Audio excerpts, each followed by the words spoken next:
what is this connection with Luke and John Wedger now? What's going on here? That these two are big friends and they're like doing this now. Like, you know, is this just not really weird to you? Luke looks like he's on the fucking steroids, I'll tell you that. Like going to the gym, but like his shoulders have got quite big recently, haven't they there? Is that because he's just hunched over or is he on the steroids? Like, these two are weird, the both of them. You know it, I know it, we all fucking know it. They're fucking weird. Holding people down in care homes and shit. Like, it's all fun and games, but like, this ain't going to be that fun, is it really? I don't know. You know, so, you know, I don't, but, I like how they cry. I'm on the podcast. I'm on the podcast. I'm on the podcast. I'm on the podcast. I'm on the beat. I'm on the beat. I'm John Wedger. I'm John Wedger. Can I have relaxing video game music or something in the back for this? Yes, but what do I want?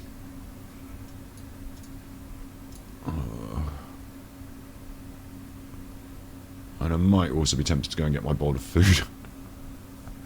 It's better to eat sooner rather than later, isn't it? I'm predicting a bit of a one tonight, you know, I'm predicting a bit of a fucking what's this sort of thing. But I don't know if I've got the energy for yelling at John Wedger. Like, with Alan's one, it was quite, you know, ugh, wasn't it? Like, I think this is going to be a little bit like that as well. So...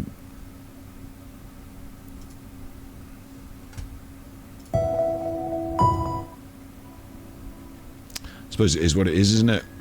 It'll be what it'll be. And then we can finish with some cards or something a bit nicer. Right. Okay, then. So, start with the theme tune. Streets, mug of tea, mug of tea. Head to the brothel, who's in the park. Do me some lurking, hide in the dark. I'm on social media. I didn't get my bowl of food. Don't where's your films? I'm talking to victims, I'm getting thrills. I'm gonna get back, come back to my flat. I'm getting fat, meet in the cafe, cup of tea, cup of tea. I'm on the podcast. I'm on the podcast. I'm on the podcast. When will they arrest me? I'm on the podcast. I'm on the podcast. I'm on the podcast. When will they arrest me? Oosh. When will they arrest me? No. Alright, shut up, John. So, listen, this is the evening, and it's my time for my dinner, and this is on, so I'm going to watch it and react to it. If you're watching on YouTube, some people will be like, what the hell is he doing eating on a YouTube video? I agree, really. Kind of agree. Eating while I'm broadcasting is not ideal, but then living and broadcasting is just how it works. So, it's 8 o'clock in the evening. I'm going to be eating this. Let's let them talk a bit. I'll be eating. I'll pause and talk, and I'll try and keep myself muted while I chew. So let's see what we've got for ourselves tonight. Probably, of course, Luke will start with the big drop, won't he? He'll start with John saying something extraordinary and shocking, and then it'll be like, then actually into the actual episode. He's got his mouth open on the very first frame, giving it the signals. He's got his mouth open, giving it the signals on the very first frame. Okay, let's get into this. I would say... There's that noise. I've got that noise on my buttons here, hang on. I've got this noise on my buttons because... I know I took it off, haven't I, recently? Oh no, I've got it, look.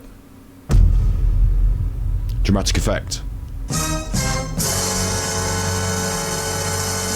It's one of the cheapest dramatic effect noises. It's like the first cheapest dramatic effect noise that you get on any free software or anything that Luke uses there.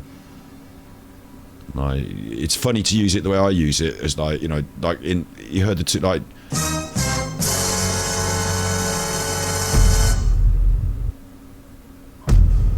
because it's so cheesy, but the way Luke uses it,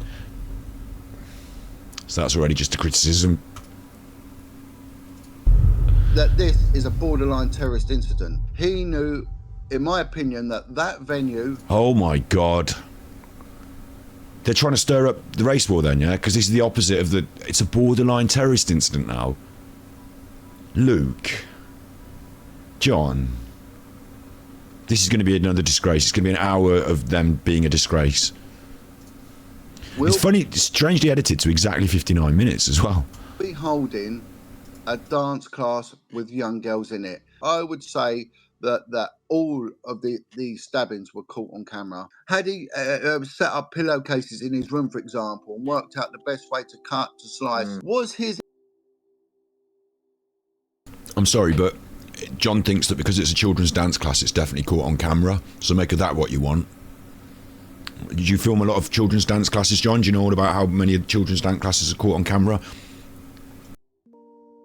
Intention to keep on murdering until, you know, everyone had been wiped out, which is what Thomas Hamilton wanted to do.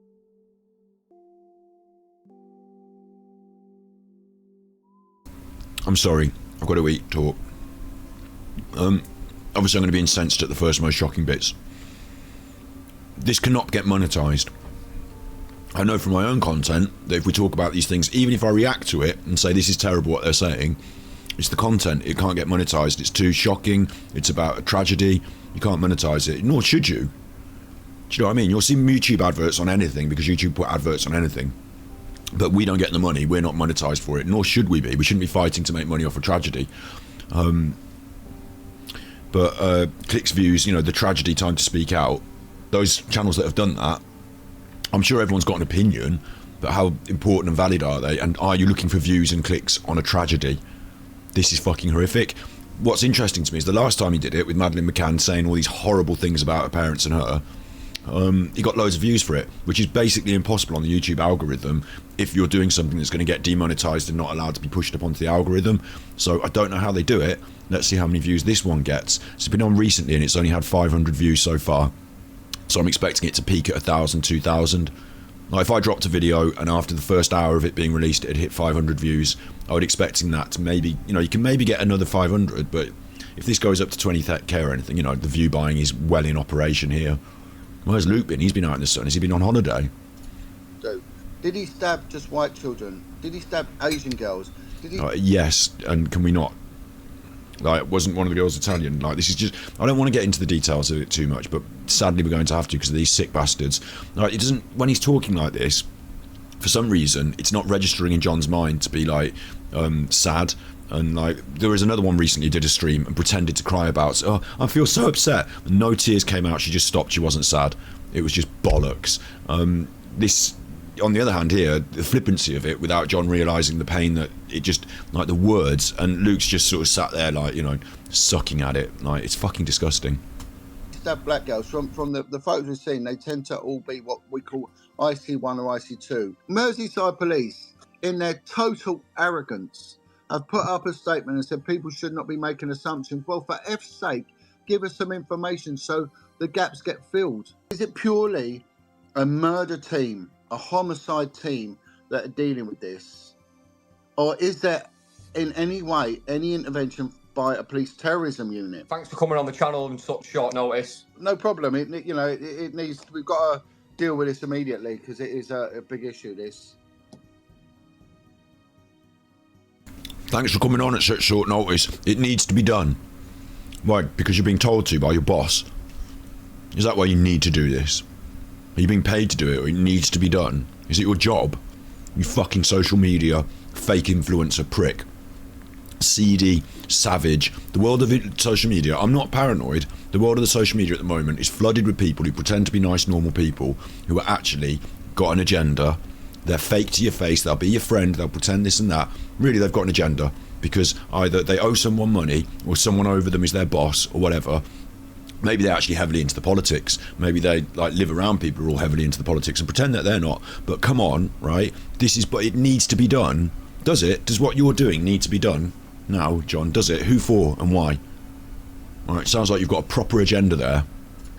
Yeah, thank you. I appreciate it. It's always good to have you on. So, as someone who's served 28 years in Scotland Yard, I wanted to get you on here today to get your views and your take on the absolutely brutal, savage and totally unnecessary stabbings that took place in Southport on Monday. The victims being a pool of innocent 6 to 12-year-old little girls. Obviously, this is going to be highly political, and as you're a former police officer, I brought you on to talk about it. Maybe, I suppose, although John doesn't really have any experience in this field, really, does he? Like, how many of these sort of events or incidents has he covered? Like, was he involved in counter-terrorism? Not really. Like, as someone who has got a sort of patchy record and maybe got away with getting discharged without being sacked, like, and all that business. Like, John's not the best person in the world. You could also say, as someone who fucks about swimming in his pants, noncing about on canals, John Wedger is the expert to talk to. No, Luke, as somebody who you have access to, has been put onto you maybe by Peter Folding or some clandestine behind the scenes, it seems. Like, is this the Masons Club? Like, really, Luke, as part of your political agenda and the sort of twisting of reality that you're prepared to do on YouTube, you've brought John on to talk shit, you piece of shit.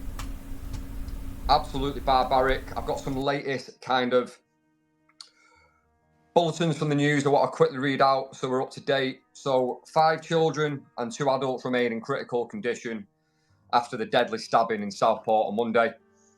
9 children in total were stabbed. 3 children are now dead in what the police have called. Okay, we're covering the topic, so we're going to give an overview of what happened. But just like Alan did, and you'll see it in the react that I did for Alan, you know, we'll put it up on YouTube, I suppose, using the most brutal terms, or as close to the most brutal terms as we can, highlighting the things that are going to make you most angry and sad right at the start, get you wound up. Yeah. Called a ferocious attack at a Taylor Swift themed dance and yoga workshop. So I'll say that again, a Taylor Swift themed dance and yoga workshop for 6 to 12-year-olds. It is just outrageous. Dance and yoga workshop. So I'll say that again, a Taylor Swift themed dance.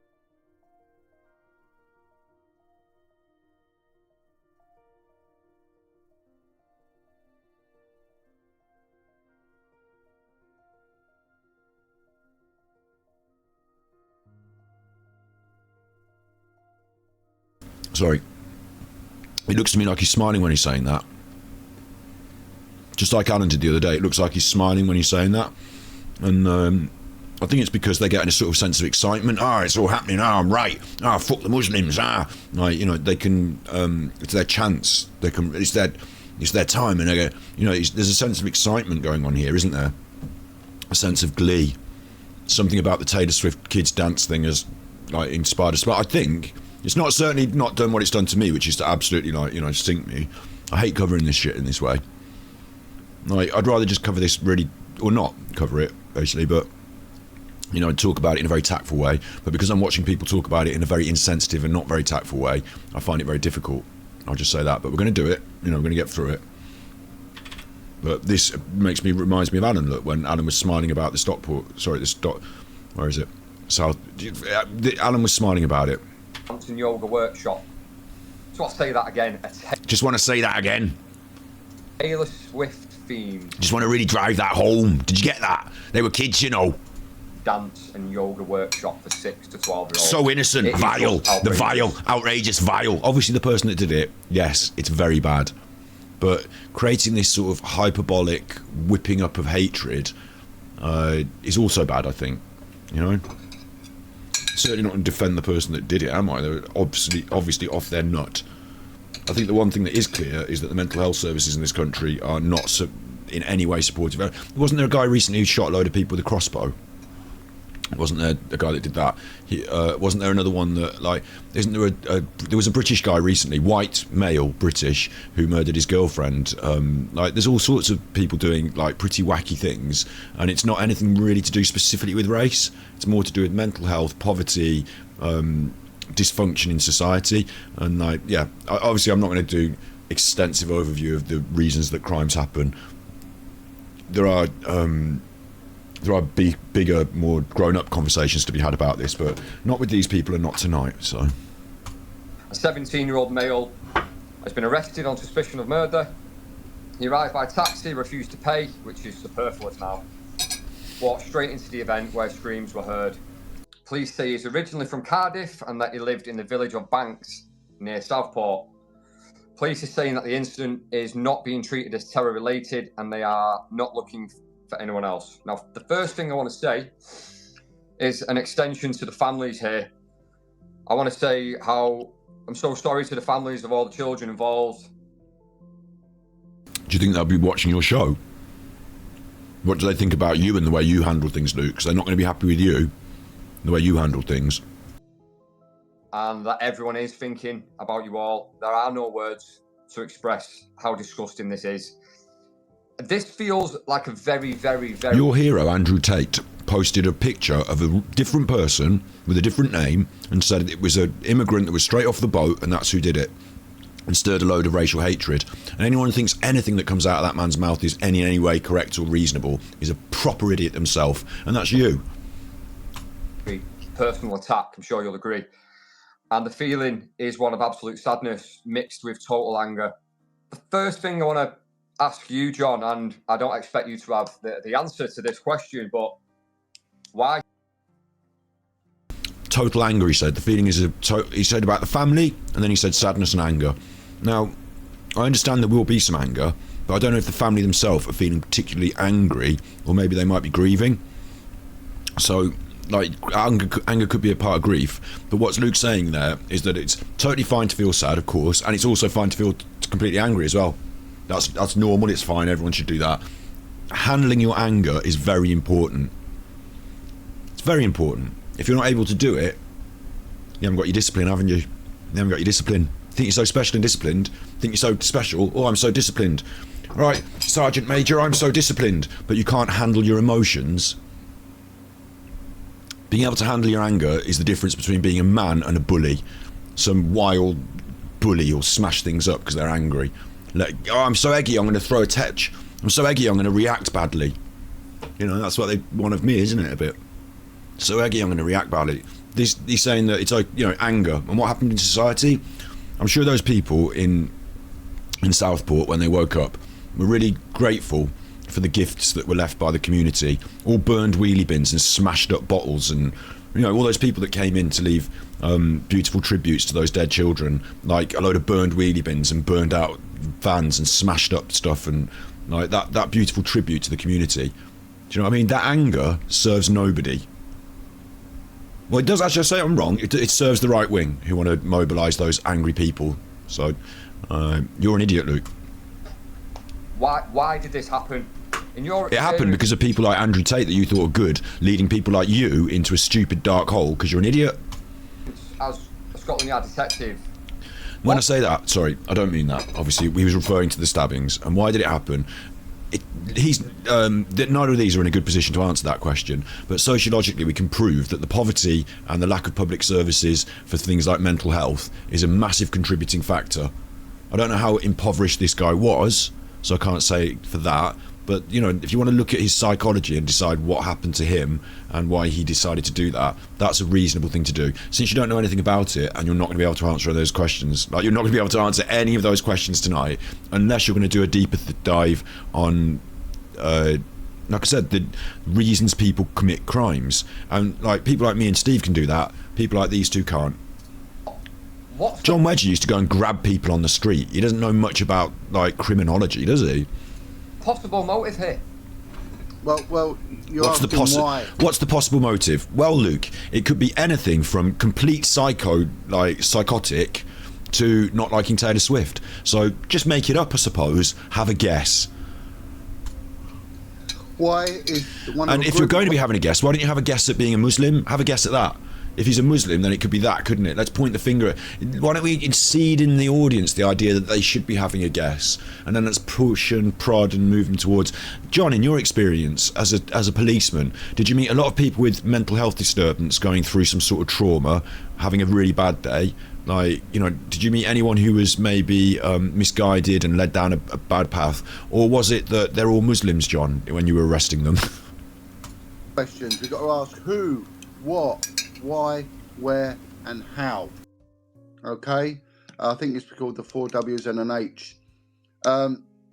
We don't know at this moment. And what I find frustrating is how downplayed this has been by the media. It's unbelievable. We've had mass killings before on children. We had Thomas Hamilton, the Dunblane murderer, who murdered 16 people. You know, We also had mass killings with Michael Ryan in Hungerford, and it was everywhere. It was splattered everywhere. I listened to the initial news reporting by Sky, and had this wishy-washy journalist who was turning around and was just saying, "We think this must be a major incident." Well, what do you mean you think? It is a major incident. It's a critical incident.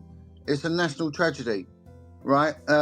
So there's a lot of unanswered questions. And the first, if we got to look at the police will be called to the scene, all right? And it will be whoever is called the police, it'll be their description of what's.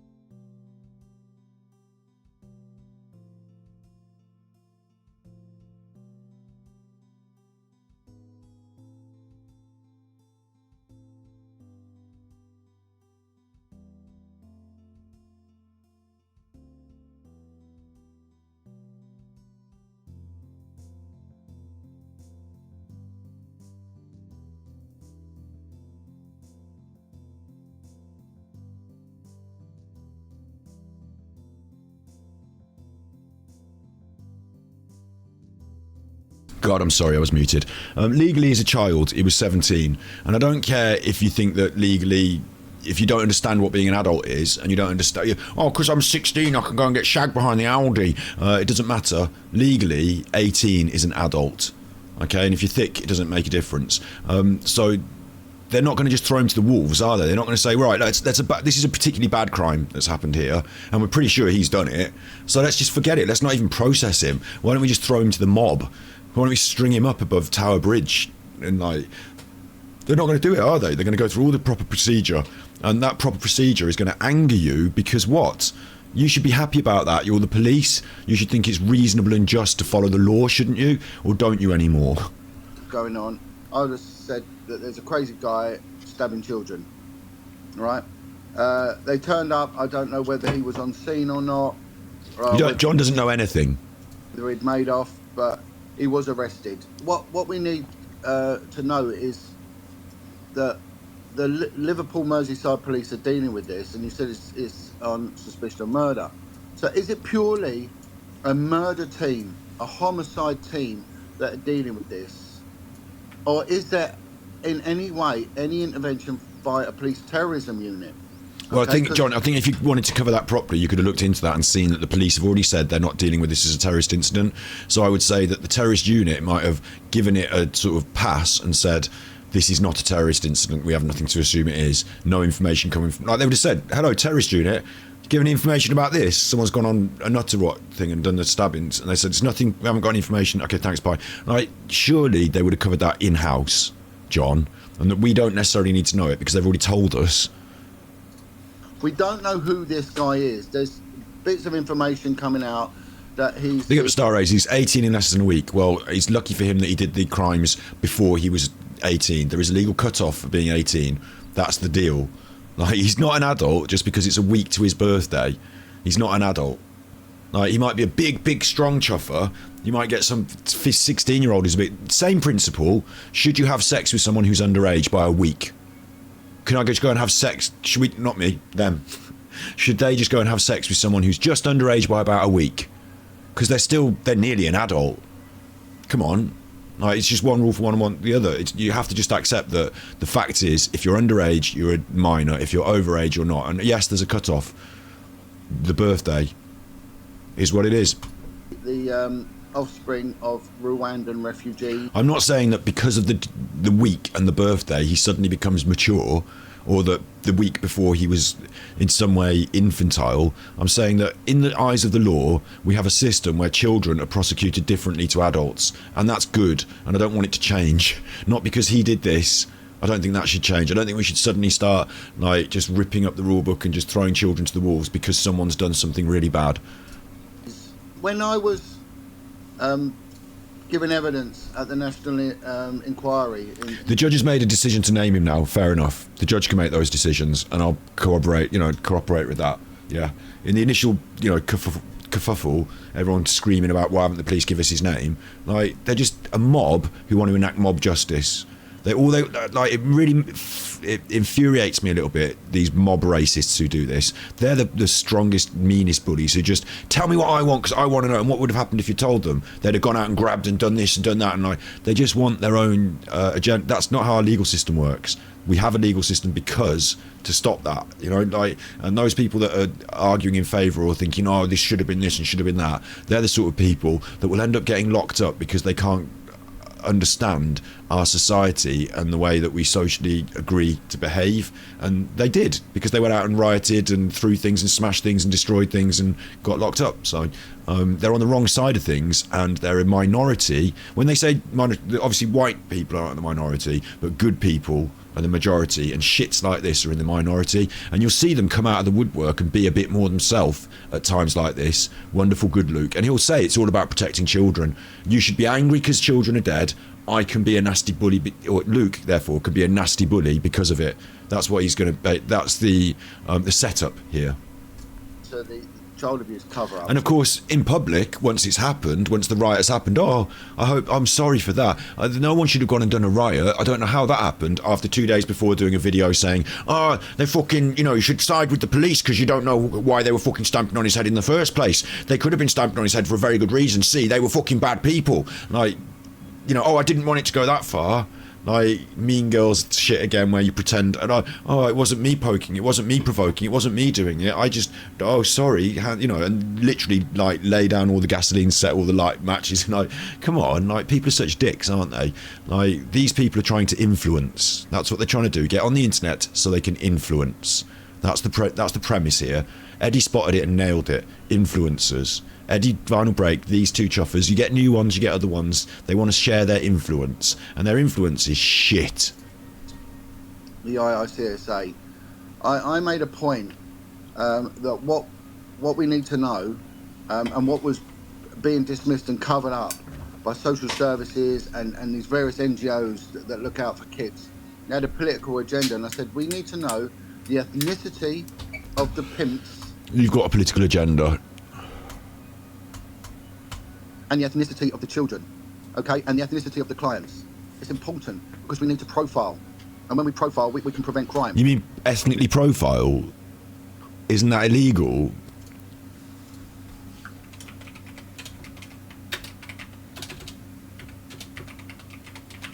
Ethnic profiling.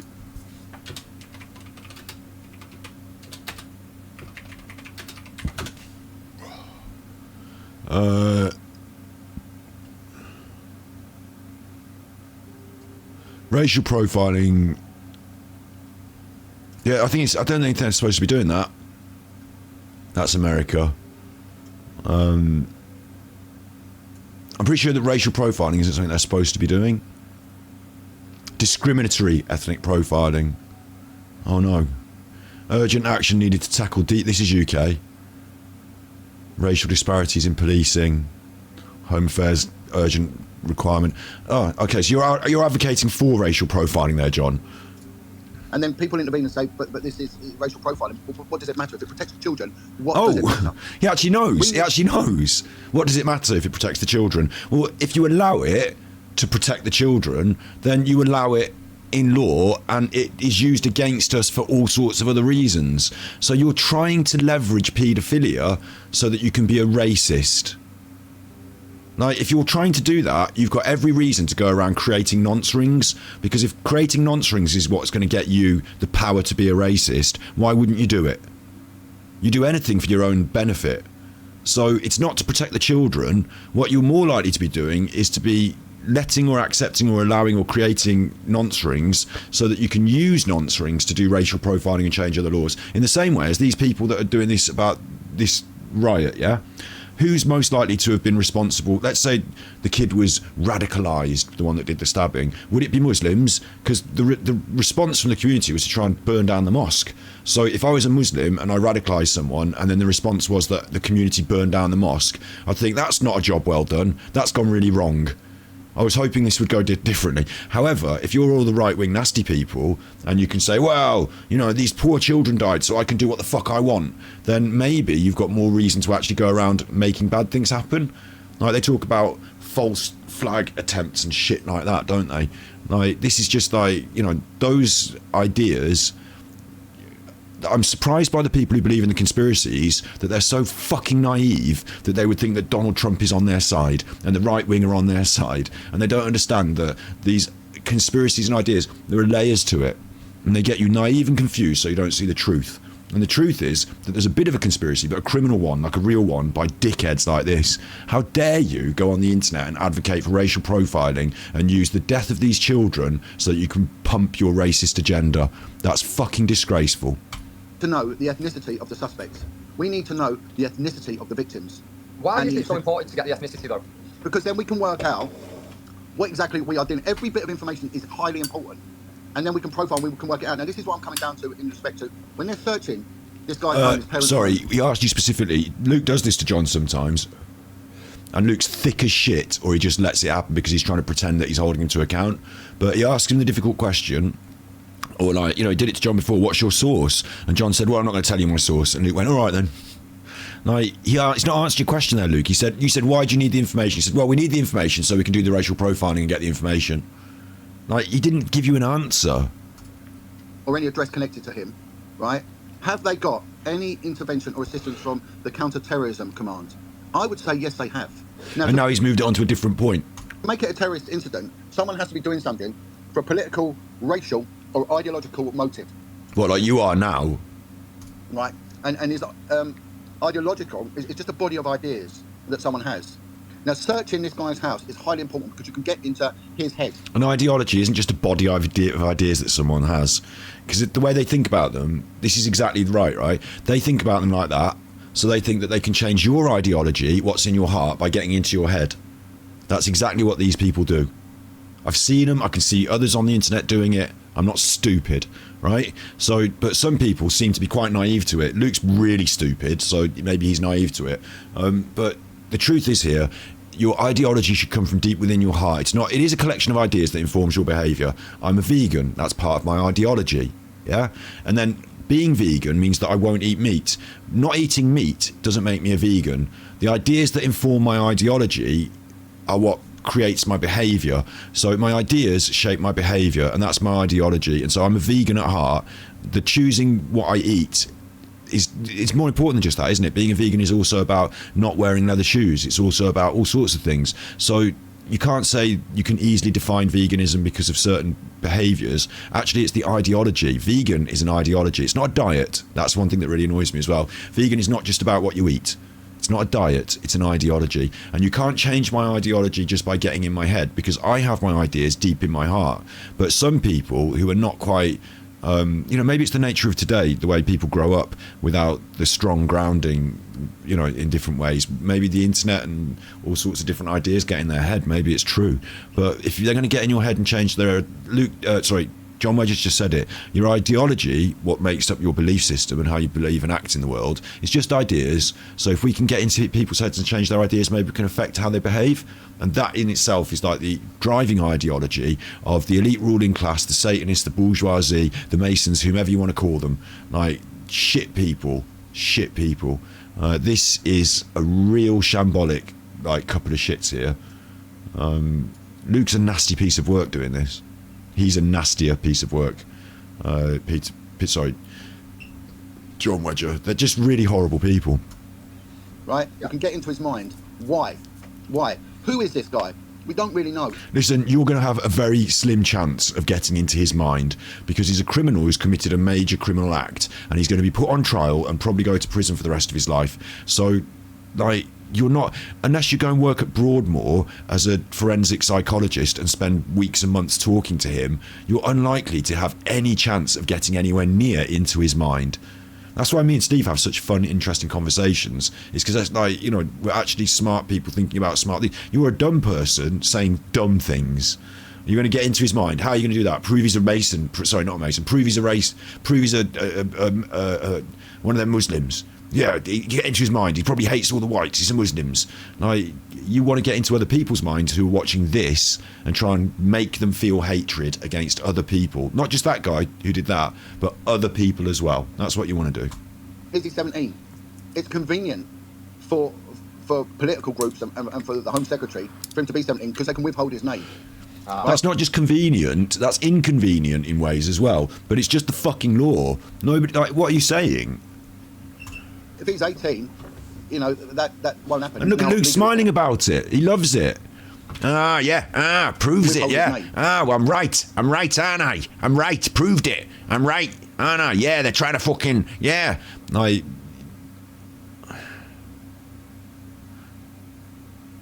attack on the Home Secretary, who's been the Home Secretary for about 3 minutes. Like, you know, political, yeah, fucking love it, yeah, big smile. Scoring political points off the deaths of those little girls.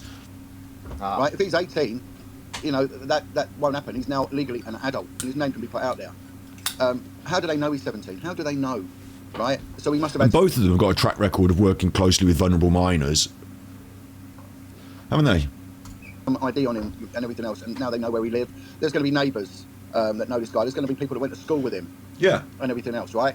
So who is he, right? Who, what? What did he actually do? So what are you saying? We should harass the neighbours and the people that live near him as like some sort of pitchfork mob until they tell us what's in his head? Like, I'd ask you, do you know what's going on in your neighbour's head right now? What even channel they're watching on the telly? Get a grip, John. Get a grip. I don't know. Now, 3 children are dead, and these are, you're saying they're aging from 5 years old to 12 years old. 6 to 12, yeah. 6 to 12, right? Right, young girls. Now, is the whole group young girls? Oh, that serious face now from Luke. This is the bit where he puts, oh, it's terrible, this. I do really question how many of them actually felt any sense of sorrow and sadness over it, you know? I do question that. Like, all through the Nicola Bully stuff, we had loads of different, like, vibes from me on streams over the time. And there have been times where I really showed a sort of, sentimental aspect of my character, and like, I'm doing a stream, so I'm not going to be sat here crying over these girls, but also this happened in a town away from me to people that I don't know, and it's tragic, but I remind people I feel that sadness. If you did feel that sadness yourself over these girls, if you did feel that, you did take that to heart, right, and you didn't feel it about Gaza over the last 3 to 6 months, you know, you haven't been feeling it on the daily. Maybe it's just, you know, I wrote that song, I Can't Help Feeling Alone, the world is out of control. I know I'm depressed, but my response is correct. Because I know my response is correct to the world being shit, because I've seen it day in, day out, and like it, you know, all that sort of, how do I explain this? Like, you know, what happens in Gaza happens in a town away from me. So I have to just say to myself, okay, like, look, this is the world.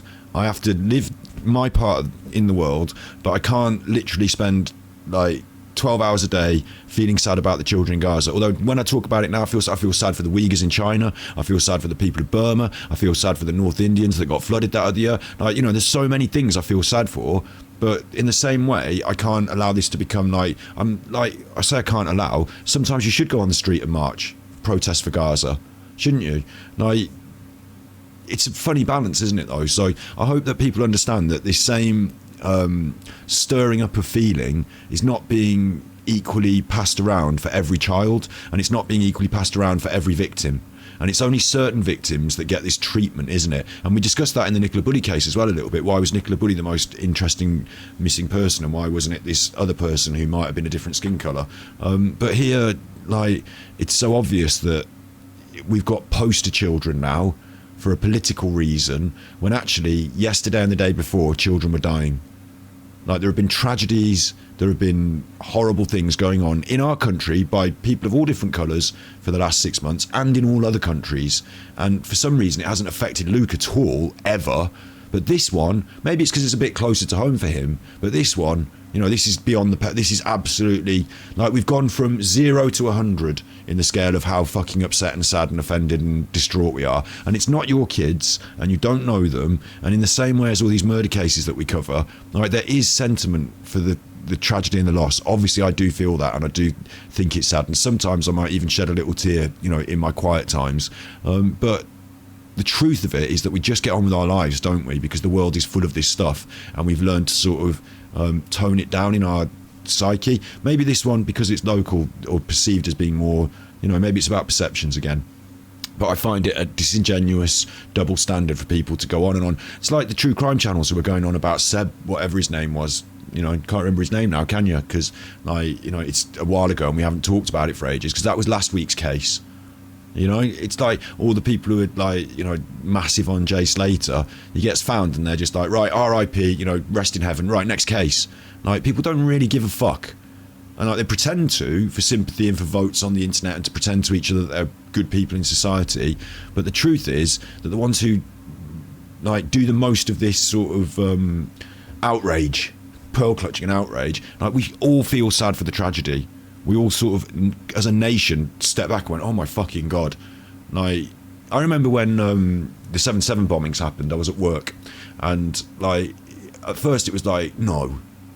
And then literally, like, you know, we went to a telly. I was at a hairdressing salon that I worked at, and, like, so I left the salon and went to a clothing shop over the road, and I was just, like, in shock, just, like, sort of stood there.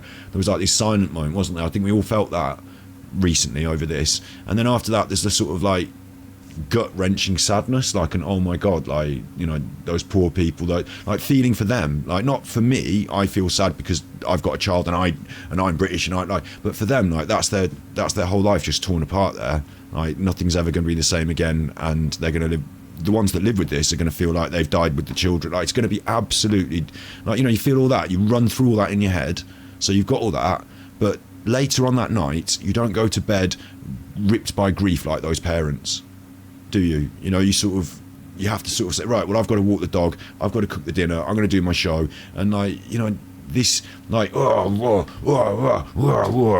don't think it's healthy even. I just don't even think this is a healthy response. But I don't even think it's an honest response either.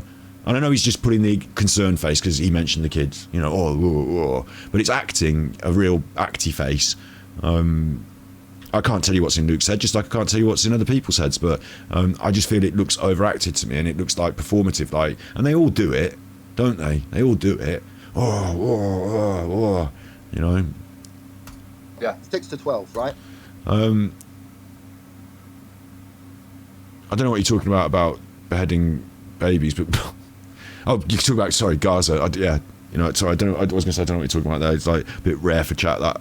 But yeah, like, if they think things are out of control here, what's happening in our country at the moment is that it's summer holidays and we've got a load of shit parents and a load of out of control kids, because Broken Britain's been going on for the last 15 years of Conservative rule, and you've got, like, Broken Britain is not getting fixed by fat little bitches and fat little kids, is it? Sorry, that's just one of my rap lyrics. It's a bit of a joke, but, like, you know, come on, we've got a load of, like, everyone knows it, rude boys on the streets. You think you're scared of immigrants? You're not. You're scared of a gang of 16-year-olds with a load of flick knives and, like, hoodies on and masks. You know, you're scared of a gang of all white kids, like, you know, smashing up the Dylans with their, like, bike seats. Come on, like, everyone knows it, what's going on in these areas. Like, but anyway, like, you know, I'm getting slightly off the point. My point is that at the moment it's a hot summer. Things are on a down in terms of people's public finances, public services, community services, everything's stripped to the bone, social services, hot summer holidays, parents who don't want to parent their children, like, in the lower end of society where you've got poverty traps, it's not easy for them either, but you know what I mean, like, out of control groups of kids. It happens most summers. That's the perfect tinderbox. That's the mods and the rockers. We had it before. Like, you know, we're going round in a bit of a circle here, but creating a sort of Islamic panic this summer because of we're lucky the football's not still on, because there could have been even more riots. If we lost that football final tomorrow, it would all go off. Luckily, these people don't really give a shit about the Olympics because it's too highbrow. But you know what I mean? Like, anyway, let me get on with this. Like, I say let me. Like, I'm doing the rambling. I don't know where I'm going with it, but I'm in and out. I'm round and about. These people get on my nerves. You know it. Girls. Maybe talk about triggered. Maybe I'm slightly triggered here because, like, I think this is disgraceful. Absolutely disgraceful what they're doing. Mentioning those girls. Just mentioning them, having their names, not even their names in there, because I don't want to bring their names up. I don't want to put their pictures up. I don't think what I'm doing is the right show, platform, episode, whatever, to be raising their names, putting their photos up.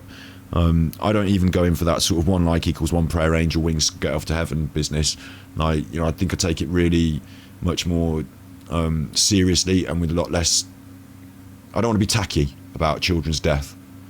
So I won't be tacky about children's death. If I want to leave something for a child, like, you know, a special message, I'll go to the church and I'll light a candle, and you won't see it on the internet. so I don't need to be tacky about a special message. If I'm going to put flowers at the funeral, you won't see it, big card, Scott did this. So that's fine. I'm happy with what I do. I certainly don't want to make a sort of graphic for my screen and, you know, one like equals one prayer. And I certainly don't want to be twisting their deaths and using the fact that this is fucking horrible, isn't it? It's like fucking horrible.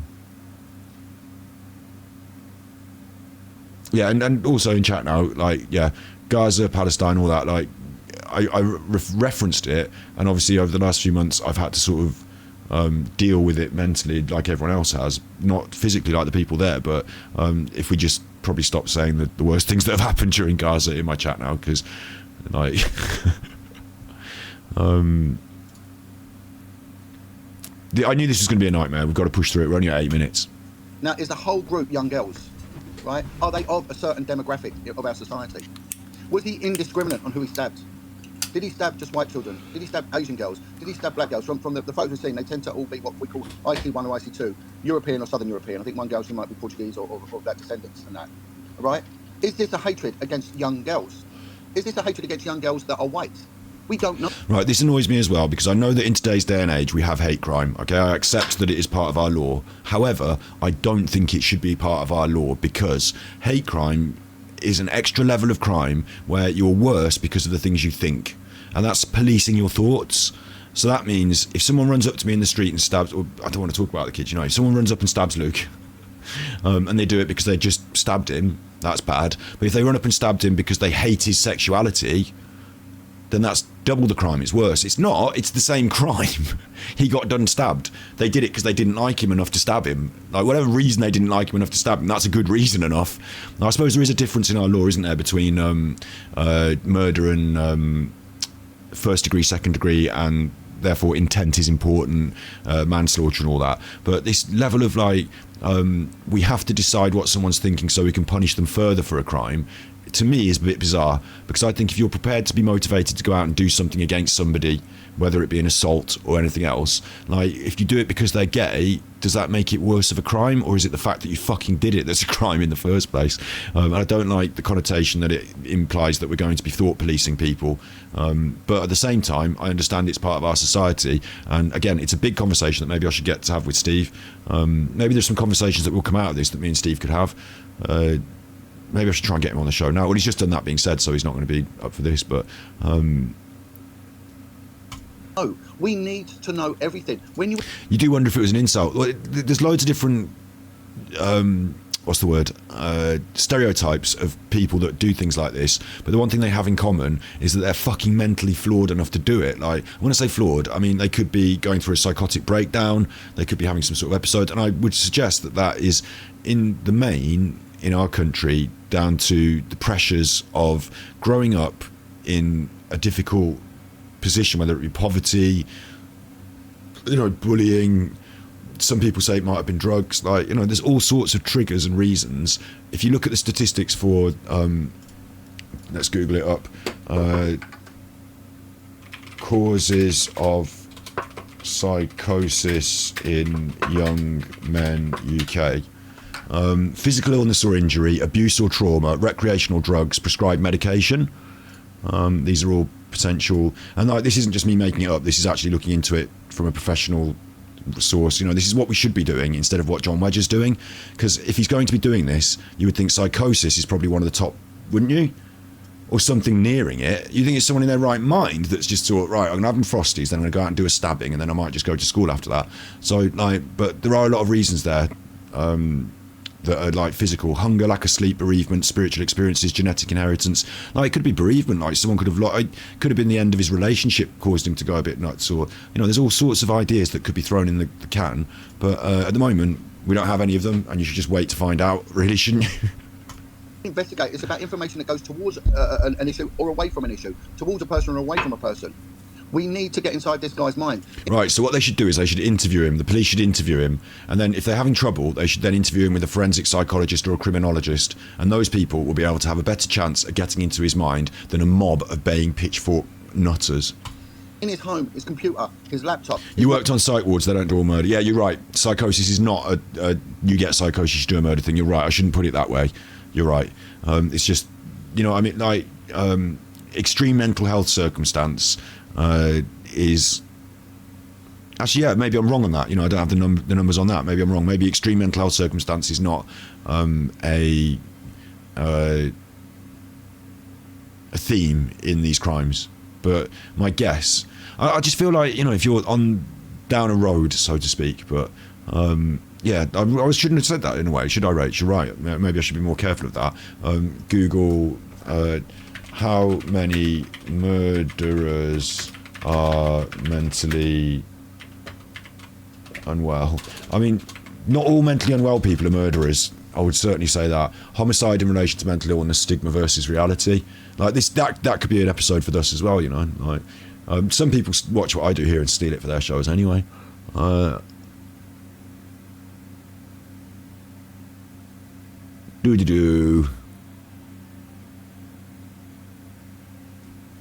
Review. They've been correlated with stigma over decades. I mean, the other thing is that you would say, I mean, there's a lot more to look into here, isn't there? So I'm not going to be able to answer this over very quickly. 8% of homicide offenders had schizophrenia, 10%, yeah, it's not a majority of them. 20% were found to have bipolar disorders. In Sweden, 30% of them have a personality disorder. In the United States, 20%. So it's actually a smaller figure. You were right to pull me up on that, and thanks, because I'm glad that I looked into that. I'll do more looking into it.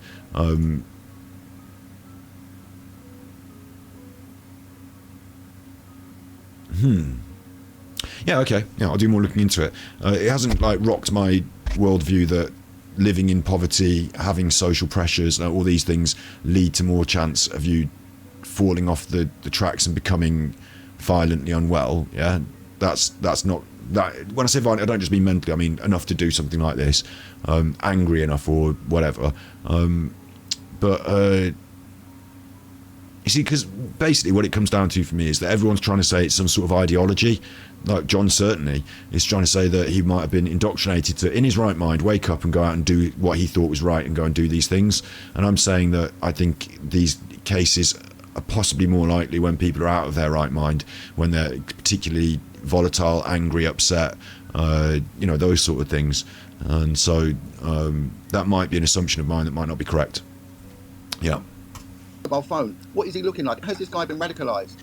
What are his previous convictions? Here's another major important one that we don't hear much of, and I'm a real campaigner against this stuff, and it's cannabis, right? Okay. People sit there, chillax and all that. It's bollocks, it's rubbish. Messes this up. It destroys brains. 80% of inner city murders. Well, Luke, you and I can take tests. We can do intelligence tests. We can do like Krypton Factor style intelligence tests, exams. I'll smoke some weed. You just be you, and we'll see who wins.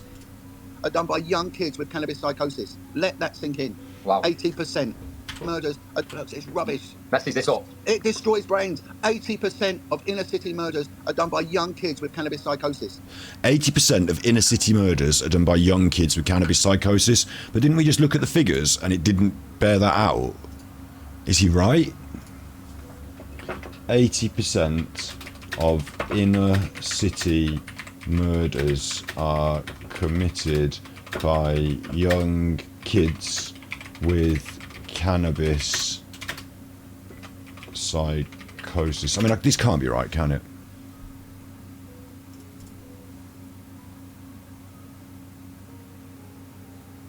Homicide of strangers by people with a psychotic illness. Violent crimes, assault, battery, domestic violence, 20% there. Does heavy adolescent marijuana lead to criminal? They're saying 20% of violent offenders. I'm not seeing that statistic. I think he's just made that up. I think if you're going to cite a statistic like that, you're going to need to back it up with some evidence, aren't you? You can't just say it. It's a very easy thing to throw this around, but I'll remind you, there are some quite great thinkers out there that smoke weed. Like Elon Musk is doing quite well, isn't he? Joe Rogan's doing quite well. He doesn't have psychosis. It can, of course, taking a heavy narcotic in your teenage years can affect your mental state. I think it's all, like they say that some people are predisposed to it and it's a trigger thing. I think maybe, yeah, potentially for some people, a very small percentage, but for others as well, there's a complex mess of things going on in their lives, and so cannabis can contribute to a way of thinking that can then lead them, you know, into other thought patterns and traps at a difficult time. So can alcohol, so can a dysfunctional family, so can being bullied at school, so could too much pressure at school. I had a lot of pressure at school. Thankfully I was able to succeed a lot. You know, there's so much stuff that can go into a young person's feelings. Like if you look at the young girl, I don't want to, this is a bit, you know, but there was a young girl who committed suicide recently, and they were going through it on Facebook because on Instagram she viewed some quite harmful material, and you know, what's his name, Zuckerberg was in was it court or the Senate, and he had to turn to the families and apologise to them for the things they'd seen on, or their children had seen on social media. So you could say that social media is as bad as cannabis, couldn't you? But it would just be a random thing to say. And like, whilst there could be some scientific evidence to say that on a developing mind of a certain percentage population of the people, a very strong narcotic, not every kind of cannabis as well, could be detrimental. But there's a lot of other evidence to say that it might not be to everyone, to the majority. And also in lots of countries they're decriminalising it, legalising it, making it a pharmaceutical grade so that they can give it to patients. So if it was going to send them all psychotic, then you'd have problems. I don't completely adhere to this. I think this is an old idea that vilifies and demonises cannabis because it's easy to, when in actual fact you could look at other things like the parents, the family structure, the society around them, the schools, and like just to say they smoked a spliff and then they went mad so they did a bad thing. Like, yeah, that's easy then, isn't it? But Bob Marley smoked loads of spliffs and he wrote really nice songs and was encouraging people to love each other, so it didn't send everyone mad. At the same time, all those people that were out smashing the place up, they might have been drunk, so we should ban alcohol then, yeah?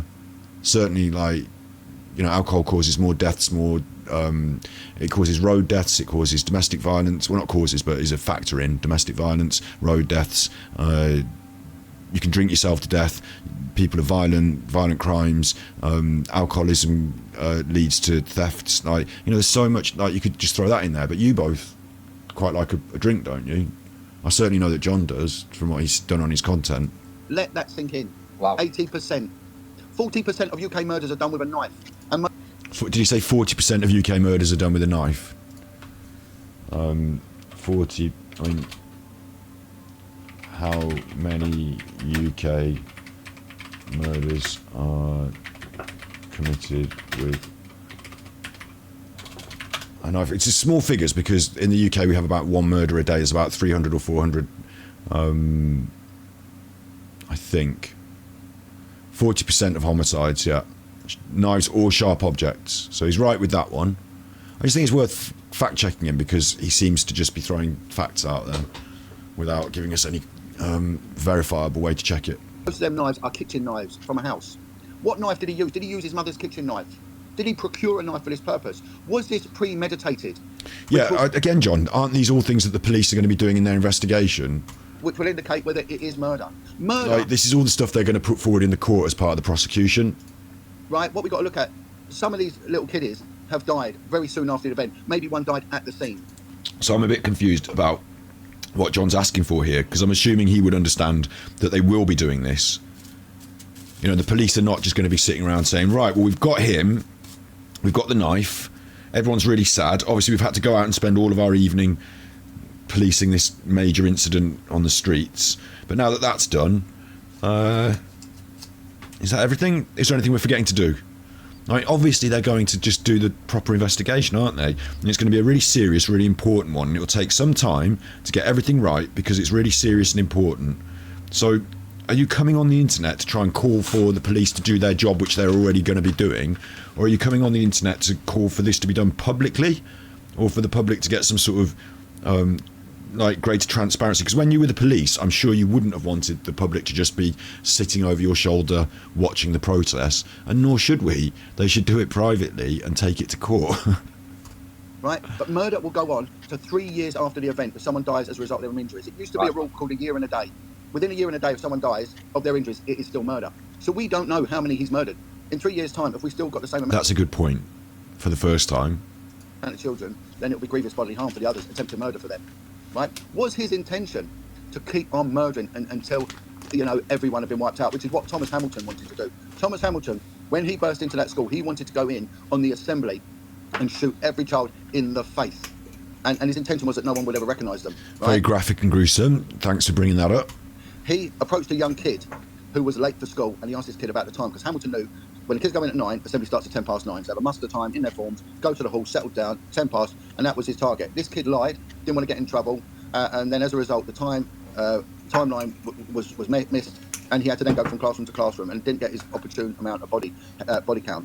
What was this guy's intentions? What are his previous convictions? Is he known to police? Is he a user of high THC skunk as a kid? You are, John. You're known to the police. Call it now loud. They call it loud. This skunk weed is term loud. I hate this romance speech, loud and all that rubbish. Right? Is he smoking that? We don't know.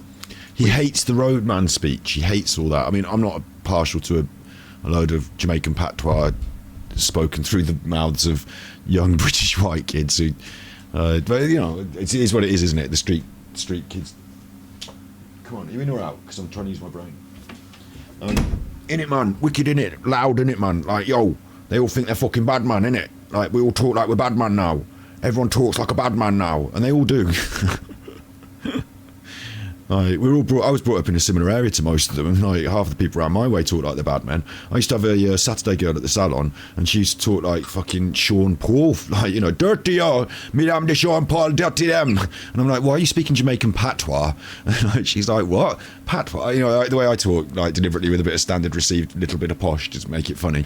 And she went, what do you mean? And I was like, when you say like roadman and mandem, it was mandem, that was it. She was going on about the mandem. And I was like, we're not got the Stratford mandem. We live in a middle-class town in the centre of England. We're not the Mandem. Okay, Mandem's Jamaican patois, isn't it? It's from it would have been the Brixton, the sound system culture, the reggae, and that like Jamaican colloquial dialect, that talk, the way blood clot, yeah, Rasta man, innit?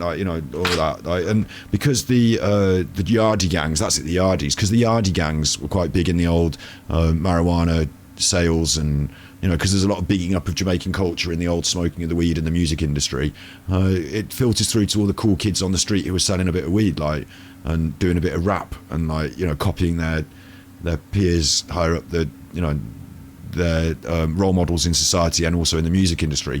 And now this entire generation of young kids in England, and like literally not just young kids now, like millennials, I suppose, like loads of them, they're all like, yeah man, man dem, man down, like, and they all talk like they're from Jamaica, patois, Brixton or something. And it's just weird, but it is this society, like, it's just the way things happen. Like, it's just a trend, a way of talking, certain modes of speech, certain words. It's just something that happens. You can't be angry about it either. Like, as much as I think it's kind of weird and funny, I don't think you can be angry about it. Like, people are just going to be what they're going to be like. But it's surprising. It's weird. I'm not, like, unless I was bringing up my kids like in Brixton, I'd be like telling them, look, just speak normally. But you know what I mean, anyway. Like, but John, my point is, get back to this because I'm rambling. John hates the Mandem speech, and he doesn't like the roadman either because he's the police, isn't he? And he doesn't like the skunk, and he doesn't like the weed. So he's got all his agendas and his ideas, but he's wrong about it all, and he can fuck off. Like, weed should be decriminalised and legalised, and then just like in America, Germany is another good example, Portugal, there's loads of countries, Canada, where you can just go and buy it in the shops and nobody's having a big problem. Like, in fact, alcohol's the big problem in our society. Go and look at the numbers, you fucking idiot. THC skunk, as the kids call it now, loud. They call it loud. This skunk weed is term loud. I hate this romance speech, loud and all that rubbish. Right? Is he smoking that? We don't know. Do you think we're being told all the facts? If the police do know about his background and what he did? So he's given us ideas that he could have been doing this and he could have been doing that. And what he's basically said is he black? Is he a street kid? Is he a drug dealer? Is he this? It's all the sort of stuff they did with Jay Slater, isn't it? Apparently Jay Slater was a fucking drug mule, stole a watch, bad person. Like, thanks to Mark Williams Thomas and all the people who broadcast all that bollocks on their YouTube channels, Jake Slater died with people thinking that he had stolen something and was a drugs mule or dealer. So thanks very much all those wonderful people who did those YouTube shows. What a horrible thing to do, to taint the legacy of that boy without like thinking carefully about it. Yeah, I guess. But with this one, I should be careful about that, actually, because like I would like to. There's still an open door for Haley Comet to come on the show in the future, but I mean things are going to take whatever turn they're going to take because Jay was found before we got to talk. But like reasonably and reputably going through the ideas and dismantling them where appropriate is fine, but going on like the fucking load of people are all in something and like, you know, the point here, let's get back to this more, is that we haven't thrown up a lot of reasonable ideas, a lot of different ideas, a lot of fair ideas. We've thrown up ideas that points towards black people, drug dealer, they do drugs and they're on cannabis and they've all got knives, and like we're just doing a sort of racial profiling in verbal form on the stream, and it's seeding ideas in people's minds. And he said, we don't know. Well, we don't know if he did it because he really didn't like Taylor Swift, or we don't know if he did it because he thought that he was doing a good thing by society, because Andrew Tate told him to do it or whatever. But like, imagine if it comes out and he said, I did this because Andrew Tate, because of what the stuff Andrew Tate says. Or what about Luke or John Wedger? Imagine if he comes out, because you don't know John. Like, what if he comes out and says, I watched Luke and I watched John Wedger and I did it to protect John Wedger and Luke? Then you're going to have egg on your face because you were like, what has he done it for? What's he done it for? Like, you don't know. So I'd just be cautious about saying these sort of things, wouldn't I? I am. Like, they're not. They're deliberately trying to push their agenda. Do you think that we are being told all the facts? Big ups, misogyny agenda. It's really interesting, misogyny agenda. Yeah, like I don't think some people understand misogyny. I think they think it means if you say something negative about a woman, you are a misogynist. But that's not what it means. Some people are thick.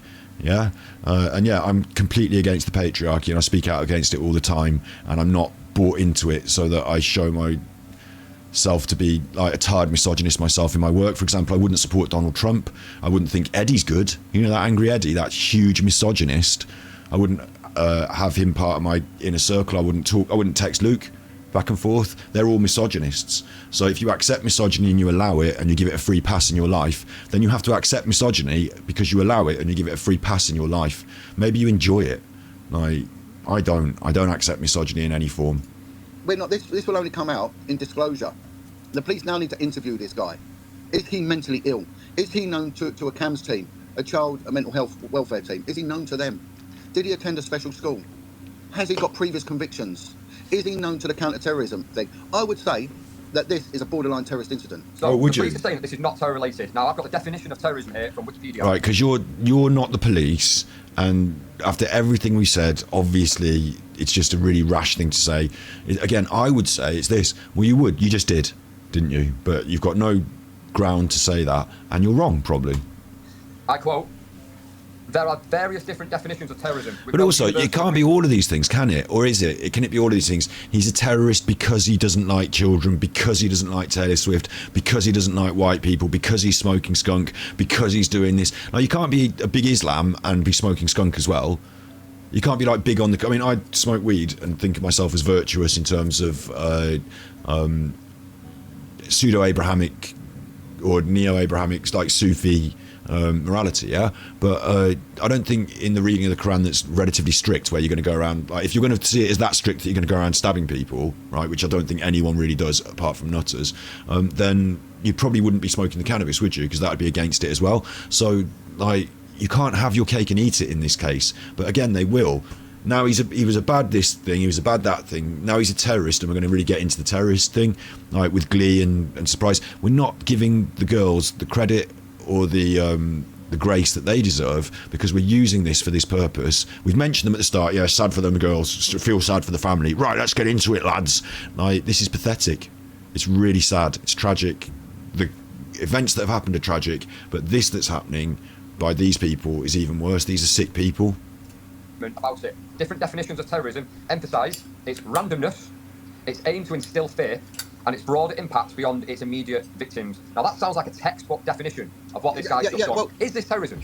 Yeah, but that wasn't the only definition of terrorism, was it? It's not random and like, just because it's random and deciding to cause fear doesn't mean that. Oh my God, Luke. Well, we don't know, because we don't know what this guy's purpose is right now. You're saying this, but there's not. There will be legally, things have to be defined. All right, and then it will then pigeonhole where it is. But for the policing, it'll be the purpose of advancing. You mean like him being a minor at the age of 17? You mean like legally things will have to be pigeonholed, like him being not an adult? But earlier you were like, oh, but you know, he's just a week off being 18, so we can move the pigeonhole. Like a political, religious, or ideological cause. That will be the police objective of terrorism, and the anti-terrorism command will come in there. Ideological thing is a body of ideas. Does this guy have a body of ideas? No. Ideological isn't just a body of ideas. Everyone's got a body of ideas. Everyone's got ideas about something. When they're talking about it in this legal term, John, Bobby on the beat, not a lawyer, right? I'm sure what they mean is something stronger than just some ideas. Your definition of ideology might not be the legal definition of ideology, huh? Let's find out. Legal definition of an ideology. Is there going to be a quick one? That's Wikipedia. That's what he's reading from.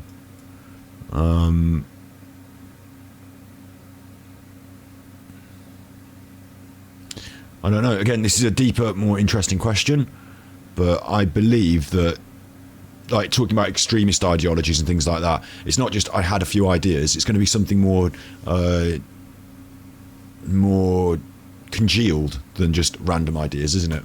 His purpose is to advance this body of ideas. More organised. Does he harbour a hatred, right, of Christian values, for example? And bear in mind, Christianity is the most repressed and attacked religion on the planet. Christianity is, all right? There are murders of Christians all over the world because of their belief system. Is this guy a Christian? Is this guy a Muslim? Again, is it a fact that Christianity is the most downtrodden, religion in the world? Well, that's a very vague thing. There's a big thing, isn't it? But obviously, what happened with the Jews in the war, with what goes on with the Palestinians, the Uyghurs, all these other people. At the moment, I'm struggling to think in my mind of a community of Christians who are currently being persecuted to the point of murdered. Does he have, if he is a Muslim, does he have radical ideas? Is he pursuing and advancing his ideological and his religious cause? Right, the other thing we've got to look at is premeditated. Right, this was a dance class, a Taylor Swift themed dance class. It was an innocent holiday. Now, we're in the first week of the holidays. Was this his first day that it ran? Was it advertised? Did he research this? Had he seen this thing before? Because if so, why didn't anyone tell John Wedger? Because he would have been down there peeping in the window. I understand these questions, John, but what are you doing on this podcast just by asking them? You're supposed to be the guest. You're supposed to be answering questions. It's Luke that's doing the asking, and he's asked you a question, and you've answered it with a series of other questions. Target young girls. Now, if there's an adult, I'm telling you now, I don't know much about this, but I'm basing this on what I do know in previous attacks, especially where children are, right? Any adult that would have been stabbed in this incident. Please enlighten us before you tell us about what you're basing. This is another trick of the con person. They'll give you some sort of before they say a statement, they'll give you some sort of qualifier why they're such a good person to have said the statement. Now listen, I've worked with lots and lots of psychologists, and I've been speaking at several events on criminal psychology. So when I say this about John, I'm going to say that and that first bit makes you think, oh, he really knows what he's talking about. So he's done lots of cases. And how many cases? What cases? What are you talking about? You're basing this on what? You said extensive experience in some way, but you didn't really say what that experience was. So now, if there's an adult, I'm telling you now, I don't know much about this, but I'm basing this on what I do know in previous attacks. What I do know in previous attacks. Which previous attacks? Where children are. Right. Like, this is really quite a narrowly specific, quite it's a very outlier of a case, isn't it? It's a very different sort of outlier of a case. How many of these sort of cases have you dealt with, John, or been aware of? Right. Any adult that would have been stabbed in this incident, I'm telling you now, will be a female, and they will have stab wounds to their back. Well, you will know that because the woman that got stabbed was a female, and she was in there. These details have already sort of been made public. The exact specification of where, and this is, again, very gruesome. He says it without a flinch on his face. Luke's quite happy here, just listening to it. Again, like, do these people even realise? Luke's trying to make an episode for his YouTube channel, so he doesn't stop John here and say, "Oh, sorry, John, can we just be a little bit more tentative with the way we describe these crimes? Because I'm going to be putting this on YouTube, and monetization or not, I won't be able to get it shared, get it seen. YouTube will sort of suppress it on the algorithm because of the brutal and gruesome way you're talking about these events. So for the rest of the show, they should have said this at the start, let's have no direct descriptions, graphic descriptions of violence, please. Or if we do have that, we'll accept that the channel and the show not going to get many views and stuff, but we could put it on Rumble or somewhere else as well, you know, and just go all the way with it. But instead, Luke just lets these things just happen and just sits there like he's on a Mogadon. Like, it didn't spark in his brain that this guy's saying this stuff. Like, do you know what I mean? Like, there's something weird about this to me, the way that Luke looks like dead in the eyes while John delivers his speech. And what I do know in previous attacks, especially where children are, right? Any adult that would have been stabbed in this incident, I'm telling you now, will be a female, and they will have stab wounds to their back. Because women have a natural ability, right, an innate need to protect children. Good ones, not horrible, aggressive ones who hate kids, of which there are quite a few. So it will probably be women that run this. John, everyone has an innate need to protect kids. John, if I'd have been walking past that incident and seen what happened, I'd have run in there. Like, my neighbour's house was burning down once, it was on fire, and I had to kick the door and run in the house and get the neighbours out. Like, it's not that you, like, and I'm not some hero, I'm not saying that because I'm special, like, different story, different event, whatever. The point is that, like, when things happen, you just go into action because we're humans and we care about each other. The fact that you think that women do this and that men don't, and you're a man, makes me worry about you and your attitude to protecting children, because anybody would want to protect children. Now, if it's a venue, I think it's unfair. I do think that's unfair. There's a maternal instinct. Women have a maternal instinct. You know, if you throw their child up in the air, they're going to go, oh. But then if you throw anyone's child up in the air, most people are going to go, oh. Like, yes, women have a maternal instinct, but also men have a paternal instinct. Like, I want to protect children because they're vulnerable. Like, welcome to being a man, John. Do you not understand that basic concept? It's your duty, and maybe I'm lucky because I was taught this early when I was a kid. I had a younger sister. It's my duty to, like, for number one, you can never hit a woman. Like, that's a given, isn't it? And, like, there's even people these days, like maybe Andrew Tate, I don't know, like, maybe not Andrew Tate, but, like, you know, out there who would say, well, you know, if someone's going to slap me, then it's equality and it's this and that, and, like, I don't give a fuck about it. You can never hit a woman. And then on top of that, like, it's my duty to protect those that are more vulnerable than myself. That's not just the way I was raised in my family, which I was, and it was good, thank you, parents, but also the Cub Scouts, also school, also like, you know, just being a Birmingham fan, being a Birmingham City Football Club fan and going to the games. Like, there's a sense of being part of a bigger group, social cohesiveness, fencing training as well, being a sport coach, like, learning to deal with your position in life isn't just that, like, you should feel angry that you're always crossed, but to recognise what you have that makes you so lucky, and then to be able to share that with other people. And that sometimes involves doing things for people who are vulnerable because you just do it to protect. I can't believe, like, this makes me want to go and, like, this makes me want to scream. Do you know what I mean? Because John Wedger here is admitting that he doesn't feel he has the same instincts to protect children as a woman might. And it's both sexist and an admission of his own. He is absolving himself of any guilt for not wanting to protect children because he doesn't need to, because he's a man. Like, what is he on about? And like I said, I think that doesn't even make any sense, because I think if you are a good man, then you will look at and this is not sexism from me, and it's not that women and children are more vulnerable because I'm a big strong man, but you would look at any situation and say, my position, what I'm able to do here, if I'm able to do, and, like, if there's a stronger woman than me, then maybe she should be the protective one too. Like, I'm not saying that, you know, this is, you sit down, let the man handle this, but my role in that should be to be caring, respectful, compassionate, protective of vulnerable people. Like, that is our duty of everyone in society, not man, not woman, human. And this is about human rights, this is about being good, it's about morals, it's about what's deep down inside. And what really, really eggs me about this is we're like, oh, send these Muslims back, send these immigrants back, but these people get to live here and they think that they own the country and they're the special ones, but it's them that should get on the boat and fuck off, because they wouldn't help you if you were hurting. You know, they don't think like that. They're not part of this togetherness. They're nasty people. Nasty people. Yeah?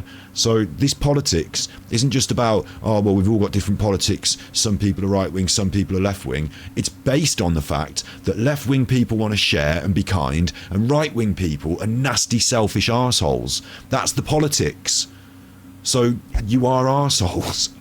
Now, these people are not good for society, and what they're doing here is worse than that. This used to be conversations in the pub. This used to be getting a few lads together around at the end of the football and giving a big speech and winding them up a bit, turning them on to Enoch Powell or something. What this is now is it's infecting and influencing on the internet, and they cheat while they're doing it. They buy fake views, they cheat to make themselves look good on the internet. Luke's doing it, you've seen it. Peter Folding Gate, all that. Like, they cheat to make themselves look good on the internet so they can influence people who are stupid and would think, oh, this is a YouTube show, they're talking some sense.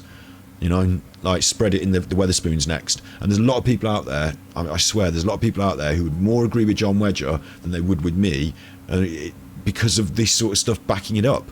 Because they can turn and say, well, I saw it on YouTube. They're not just some quiet, insignificant moron in a fucking garage. It's all on Facebook and it's there, and we're sharing it and we're talking, and they perpetuate it. And 40% of it is fake bots and fake accounts run by the fucking Peter Folding right-wing, you know, media extravaganza fake team or whatever. And there's people even on the internet that not just look like real people, they are real people.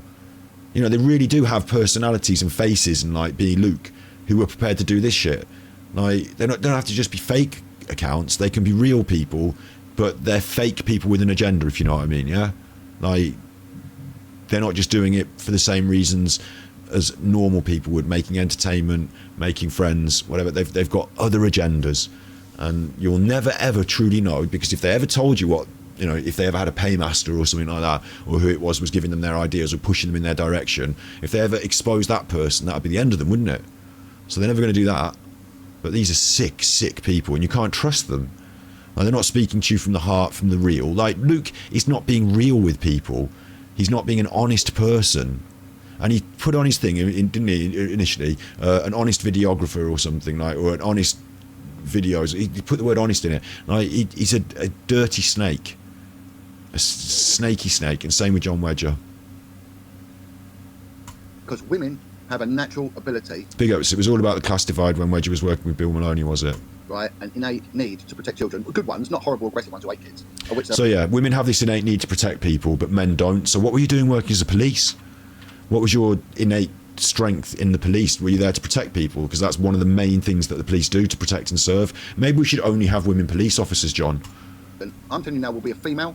And but in my world, I would rather we axed every male police officer and replaced every one of them with women tomorrow. If we could do that with this Thanos snap, I would go for that, because I think it would reduce sex crimes. I think it would reduce, because some of the police officers have been convicted of doing the sex crimes, and they're the men. So, you know, maybe if we're going to throw all the Muslims out on the boat and do this and that, maybe we should just ban all the men from the police as well. You've just explained it, John. Thanks. To their back. Thankfully, the world isn't that black and white.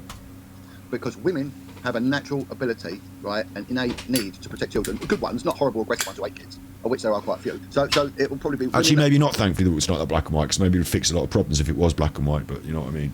Run this. Now, if it's a venue of young girls, there will have to be safeguarding measures put in place, and that's because legally they're going to need it, and also the parents will want it, they will demand it. Every single fucking thing like this these days has safeguarding. You can't even teach a class of kids without a DBS check or whatever, can you? Like, of course there's safeguarding. If you've got them young girls there, they're going to need to know that the staff have all been CRB checked, that there isn't any weirdos working there, and rightly so. And there will be an incredible amount of CCTV. Buses have got incredible CCTV. You love that CCTV of those kids, John. TV. Every single bus has got something like 13 to 15 cameras that are live and operating. There's no buses in the dance class. Busy part of the world, Southport. It's a coastal big edit there as well. Someone's doing the edits on this as well. Town, you know, and so I think that it's a team operation. This is, isn't it? You know, Luke's not a very skilled person, so I doubt he's edited this. Feels like a team operation, or maybe this is Luke's, you know, go at an edit. But telephone footage has been acquiesced. I think that the counter-terrorism unit is involved in this. That is my opinion. It'll be interesting if anyone makes a freedom of information request on this, or it comes out in disclosure, that they were drafted in to work alongside the homicide command for Merseyside Police. So he's going to need to be interviewed. He's going to need an appropriate adult. You see that? Police. So he's Look at this edit. Look at this edit. The glasses appear. Need to be interviewed. He's going to need the glasses appear. Command for Merseyside Police. So he's going to need to be interviewed. He's going to need an appropriate adult, which could be his mum. It's weird, isn't it? I wonder what gets cut out, you know? Because this is fucking disgraceful in itself, so I wonder what hit the cutting room floor. Or social services might provide them. He will then get legally represented, right? And the interview process will take place. They're going to need to charge him with something, a holding charge, so he can be remanded before a court. So the police are going to need to find out what happened. So this is kind of boring because it's just John explaining police procedure. Luke's actually bored of it, look. You know, who, what, where, why, how. Who, what, where, why, how. That's his thing, isn't it? Like, explaining that police procedure. They're going to put to him the footage they had. I would say that all of the stabbings were caught on camera, internal CCTV. I would say every one of them. This guy took a taxi there. Now, did he take a taxi from his home? I believe he did. Right. So, again, he didn't patrol the Edit there. streets. This wasn't random. So what probably happened there, or possibly happened there, is that they didn't know. They paused it. He looked it on Google, found it out, and then he went, I believe he did. And then they just cut it. Like, you know, they can make themselves look better than they are, can't they? If that's the case, he knew, Oh, they can't really, because they look really fucking bad, but, you know. in my opinion, that venue will be holding a dance class with young girls in it. Had he surveilled that area? Had he made plans to go there? Was his timing bang on right? Did he work out his entry? Is there a locked gate? Is there what they call implied access? All these things will determine his mens rea, right? His culpability of mind, his planning and preparation, and his therefore culpability for the crime. Right? Mental action, right, to commit a crime. And then you have a thing called the actus rea, which is a physical. So this bit is actually a bit of criminology, a bit of forensic, psychology touching on here, and it surprises me that John is actually able to talk in these ways, because I didn't think he was that smart or educated. Element of committing that crime. Did he take that knife with him? What knife is it? Is it? I'm only joking. This is only scratching the surface, and it's just basically a policeman telling you police procedure. A bad knife, a Rambo knife, a zombie knife, whatever. Did he research knives? Had he been practicing how to stab? Had he set up pillowcases in his room, for example, and worked out the best way to cut, to slice? You know, what were his actions? In England, we say research, John. We don't say research. Say, when he got there, was there any randomness to his attacking, or was it consistent with someone who knew what victims to take? Was he only going to attack girls? Which victims? Was he only going to attack white girls? Was he only going to attack Mediterranean girls? You're repeating this. Was there a demographic to his attacking? We need to know these things. And this will come out of interrogation of his data storage device. Of course it will, yeah. Did he practice the knife, the weapon? So what you've got to look at is each topic. The venue will be a topic. You need to research. When you say you've got to, we don't have to, John. The police do, thankfully, because I don't really want to spend my time doing that. When it comes out, I'll be interested to find out the results of their investigation. But until that point, I'm not desperate to, I'm not sort of wrapped up in... It reminds me of Alan, like this gruesome desire to have every detail. I'm quite satisfied. I'm quite satisfied with the fact that there's been a tragedy, and when those sort of things happen, some decorum is in order. I don't think it's the right time to be baying for blood and harrowing details to be exposed. Is it? This venue. What do you know about this venue? Had it been advertised online? Did he know someone who was going there? Did he know someone who worked there? Why? Why would he go there? What is his problem with young girls? Okay, is it? What's your problem with? Because it was a collection of girls, and he was an inadequate man. He might not be the sort of guy that had the social skills to go into a drinking venue, for example. Now he's an inadequate man. He's a 17-year-old boy. Now he's an inadequate man. I'm sure a lot of 17-year-old boys have inadequacies and insecurities. Yeah, it's quite normal in growing up, isn't it? Obviously what he's done that's not normal is to kill a load of people, so there's something really, really wrong there, and he's going to need to go to prison for the rest of his life, yeah? But how did you know what? John's just making shit up now. John, are you an inadequate man? Is Luke an inadequate man? Inadequacies are psychological constructions that you feel yourself, about yourself. They're not something that I suppose no wait. So I suppose society can apply inadequacies to you, but it's up to you whether you sort of internalise them. Well, not up to you, but you internalise them. You burden yourself with them effectively. So I personally do not live with inadequacies or feelings of inadequacy. Like, I'm quite happy with myself, and I'm quite happy with the way things are in life. I have to accept certain things, if you like, you know. Like an interesting aspect of that is I hung around with the world's strongest man for a bit, you know, and like I'm not going to be as strong as the world's strongest man. That's not going to happen. Yeah, like it's not going to happen. He's going to be a lot stronger than me. And if we were in a boxing match, like in a ring, he would probably have a huge advantage. On the other hand, I have a little bit of advantage myself, you know, other ways. Like he's not going to beat me in a long distance race, I don't think, because like I mean, he might be quite fit actually. Like, I don't know, like, but he's got his muscles, so they slow him down. Like he's big and strong, but he's not fast and agile. Like there are differences there. So you know, you can look at things in different ways, can't you? And that's what life is. It's like saying everything's different and nothing is like the best because of any particular. And if you idolise, and like this is one of Luke's problems with someone like Andrew Tate. Is if Luke looks at Andrew Tate and thinks, oh, I like him with his muscles, or I like him with his money, or I like him with his car, and you want to be him, then you're not him. Then that's, you're going to have to, like, it's not just steroids in the gym. You're still not going to be him. You're still going to be Luke.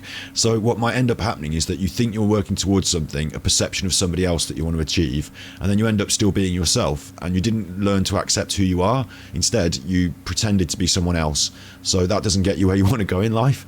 And like, true acceptance of oneself can lead you to a very happy, calm, and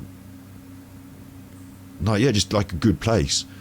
You know, and it's not like I'm saying, oh, I've got all sorts of flaws and insecurities that I have to accept. I'm saying that we're all just people and we're all different. So, like, if you learn to accept things, then that's good. Yeah. Yeah. You know, is there a history there that in some way he'd been abused by a woman? He either A, left the house to go and commit murder, got on a taxi, and went out in that taxi. I see the signs of people here who don't seem to accept their own personalities in lots of ways. John seems to have, like, you know, internalized repressed problems, doesn't he? Like he's got like he's almost triggered and tetchy about things before he even starts on the podcast. He's like got this angst in his eyes, like someone's currently writing him a text to tell him he's not performing properly on the podcast. Like John's a mixed up bag of a mess, isn't he? Like potential predator, total monster. Whereas Luke is a bit more of a naive, insecure. But still, you know, the same thing, isn't it? Like you see Luke trying to work on himself. He's even talked about it in his videos about his desperate desire to improve himself because he doesn't like himself. So, like, good luck to you on that, on your mission of changing yourself. But if you're not going to change what's in here and what's in here, then changing this and that, like, it ain't going to change it. And either A, he saw the first opportunity to do what he wanted to do, and he came across, oh, Taylor Swift dance class, let's go in there. Or B, he knew all about this dance class. It was researched, he knew about it, and he was always going there. So that's something that I'm trying to work out whether he planned to go there or it was just on the off chance that he saw it passing. Okay, and then you've got to ask yourself why. What is it about Taylor Swift? Has he got hatred of Taylor Swift? Right, well, here's an answer to this question, is he took a taxi to the venue, didn't he? So you asked the taxi driver, did you take him to that because he asked you to go there? And the taxi driver says, yes. He asked me to go to the then in that case, he's gone there. He hasn't just walked past it, has he? Because he took a taxi to the venue, Luke. You said it yourself. Got hatred of young girls, right? Yeah. Is this an attack because he has an ideology? Because he wants to wipe out Christians? We don't know.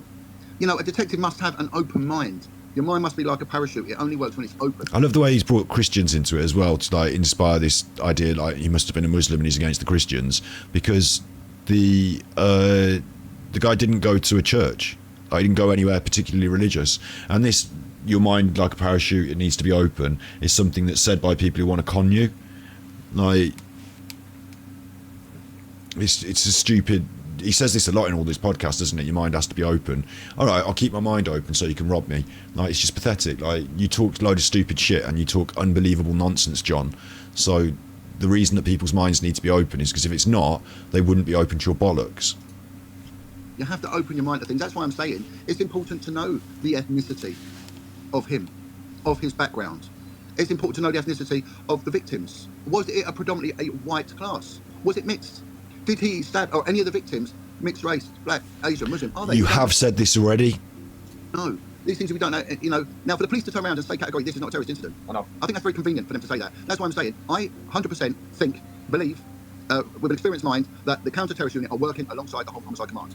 Now, You 100% believe that they're working alongside. Well, of course they are, because they are the police. They all work alongside each other. You're not going to get sued for saying that, are you? But appearing to have specialist inside knowledge when in fact he doesn't. Because we all assume that. Because shut up, John. He's got some options here. He can make no comment, right? And in the absence of what seems to be a lot of evidence, his legal team will probably tell him to make no comment. So this will probably be a no comment interview, and maybe to cover what's called a legal inference, that if he uses that as his only interview when he goes... It doesn't matter what he says in his interview if he goes no comment, does it, John?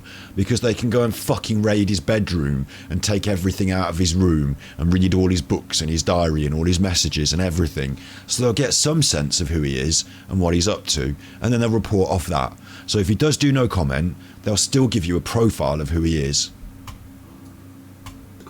His legal team will probably have a pre-prepared statement.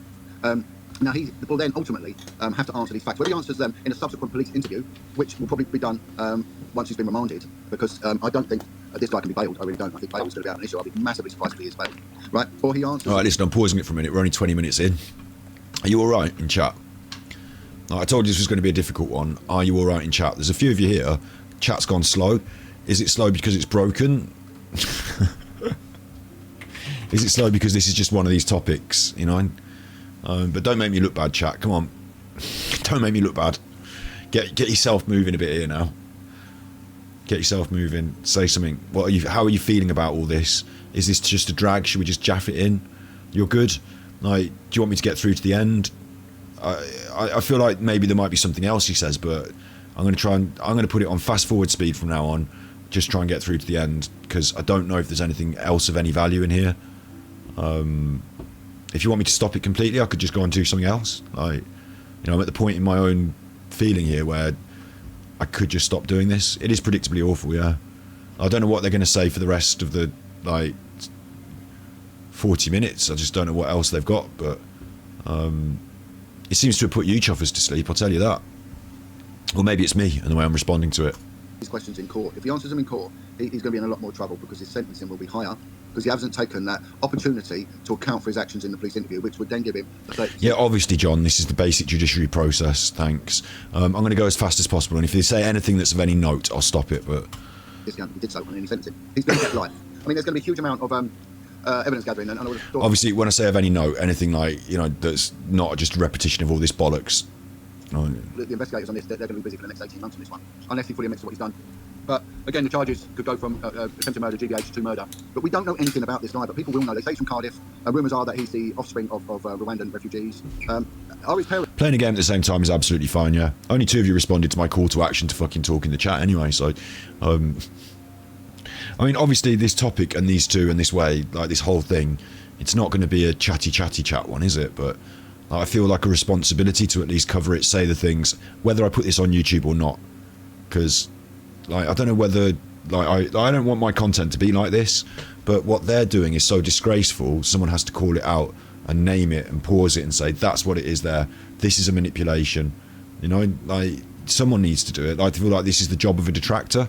Red Fan says they're listening, but they can't bear to look at them. Yeah. Yeah. See, even my brain's gone on this now as well. I feel the same, really. I feel like Luke looks a bit more bulky in the shoulders, and it reminds me of people who do steroids. I don't know if he's just been going on arm day overnight, shoulder day. Maybe I need to go to the gym more now if we're going to be having this boxing match, or is he going to put himself out of my weight class? Thank you, RGF. You can also fuck off. I know you're just a bot, but I'm never going to buy any stupid followers, thanks. The victims of Civil War trauma, are they abusive? This is from the Telegraph, John. Neighbours said the teenager who committed the stabbings rarely left the house, with one saying he'd seen the boy get in a taxi shortly before the attack. Quote, in all the time I've lived here, I've never spoken to the lad. I've never seen him out on his own. I've probably only seen him on 2 or 3 occasions. They just seemed a normal family. They were very quiet. The dad would say hello and how are you, that sort of thing. I used to see the dad helping his other child in and out of the car, but the lad in question was never out. It was shocking to discover it was a neighbour who had been arrested. Is there anything you take from that? Yeah, I mean... Not really, is there? Well, we don't know what goes on behind closed doors. We just don't know. Were they known to social services? What was his kid like at school? Good point, Star A's. You're listening but not willing to comment. Yeah, the comments are above my head, aren't they? So maybe people are unwilling to sort of say things because it's going to be recorded above my head, and I get it. You know, I don't know why any of us would want to like be part of this really in this way. Luke, well, I have to be, I guess. Like Luke, also there is one final thing that I do want to draw upon while I'm talking, is that there's been this red thing in the background. It's like a ball in the garden, but it looks like something that's attached to his head or his ear or something, and it's kind of funny. So that's good. Was he withdrawn? Was he a victim of bullying? What is their religious denomination? I don't know whether Rwanda is a Christian country or Muslim or a mix. Don't know. Yes, you do. Yes, you do, John. Yes, you do. And if you didn't, you could have found it out. But the reason you're saying you don't know is because you assumed it would be really Muslim. And when everyone was saying he's from Rwanda, he's a Muslim, and then they found out it's predominantly Christian, now they have to roll that back and go, oh, I don't know, I don't know. But you do know, John. You do. And he's not even fucking from Rwanda. He's born in the UK and he's grown up in the UK. So he's the same as fucking Anthony Joshua or anyone else that's born in the UK, and I had to come in on my day off. But, like, you can't have it two ways. You can't say, I'm really glad that fucking Anthony Joshua's in the, you know, the big British boxer, I support him, and also people that come to the UK and are born in the UK to parents who weren't born in the UK might turn out to be mad nutters, and we should keep a tracker on all of them. And like, do you know what is even, do you know what I'm saying? Like, this fucking nonsense that's going on here, this total nonsense. What's Rwanda really got to do with it, John? Were there social services intervention because of allegations of abuse? You know, things like that. We just don't know. If he was spending time indoors, what was he doing whilst indoors? Yeah. Was he being neglected? Was he being abused? Was he being repressed? Probably jerking off and playing Call of Duty like every other fucking teenager. And you know, it could be full of hatred, full of anger. Obviously he is, because of what he's done. But my interest is in the demographics of the victims here. Has he chosen them? Is it an attack on youth? No, like I say, I think there is obviously something that's gone wrong in this kid's life, psychology. I personally feel like most of us, like, we've all been teenagers, we've all felt, I suppose, at some point, like, you know, really upset. Like, I think it's most like I would maybe I'm just, again, like, you know, this is me as being as bad as John in a way, I suppose, isn't it? Just speaking out of sentimental feeling rather than statistical evidence. But I would think that there'd have to be, or I would hope that there would be some sort of not hope, because I don't want this to happen, but like some sort of series of negative events that have led to this, rather than just he's read the Quran, he likes Jesus, he likes Islam, and he wants to kill all the Jesus girls. Like, I just think that's way weird, and, like, you know, just not likely as well. But yeah. He had a bad youth, a bad upbringing. Why girls? Is this predominantly an all-girls dance group? I think it might have been. Yeah, you know, was it to do with the fact of their colour, their age? Or I think all dance groups are predominantly girls at that age group, aren't they? Of everything. Well, not unless it's the boys under 14 country dancing boys only club, but most dance groups are just or some of it, not some of others. We have no idea. Like I say, the police will know and whatever. But I don't know. I mean, I think that to rule out terrorism that quickly is a bit odd. And really what it is that John is quite happy to repeatedly go on about little girls all the way through this, despite how much heartache it brings every time he mentions it to most of us that have got a fucking soul. Definitely murder. It will definitely be the homicide team. They'll be the experienced ones, without a doubt. There'll be family liaisons posted. And it's a massive incident. It's a huge, major, critical because incident. It provokes that heartache. But the Sky News have really downplayed this. I mean, I don't think I'll even watch them ever again, Sky News. It's appalling. They put it down to like it was a minor traffic accident. It was weird. It was so strange, but it's caused a lot of anger, and rightly so. So, you know, I don't think Sky News put it down like it was a minor traffic accident. But what they want to do is poo-poo the Murdoch media, because they want to big up the GB News and the Talk TV. The feeling amongst the streets is this feels very, very personal. This it feels different to any crime I've really heard of before, apart from the Ariana Grande one. It's got shadows of the Ariana Grande bombing, but I feel this is more savage. See, it feels very personal. What do you mean it feels very personal? You mean you didn't care when it was black children getting killed in Gaza? You don't care whether it's foreign children getting killed in Gaza. It's personal because they're white and they're nearby you. Is that what you mean? Ariana, it feels like with Ariana Grande, which was just round my way, and it was all young girls from around my way. So that's much more personal to me. Like, is this a caveman delivering a conversation on the internet here? Is this a necessary interjection? Sometimes, like, after a while, if we're all sat around the dinner table and every now and then, you know, you all do a bit of talking, someone says something, and every time Luke says something, it's as fucking stupid as that. At some point, we just say, okay, Luke, from now on, while we eat dessert, the adults are going to talk. Just no more interjecting, no more popping. If you have an idea pop up in the old noggin, just write it down on the napkin, save it for later. It's probably not going to be worth it. Just shut up.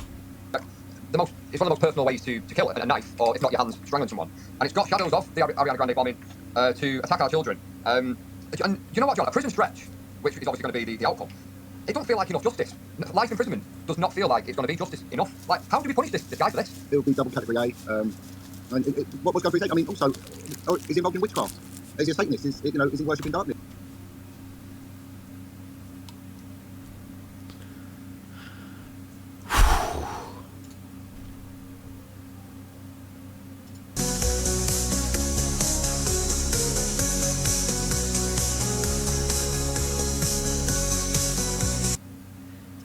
So there we go.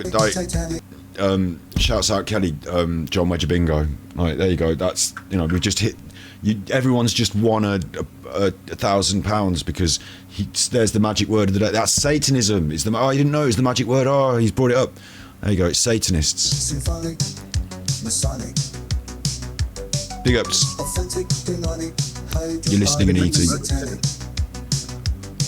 Telephonic, cyclic, gigantic, Masonic.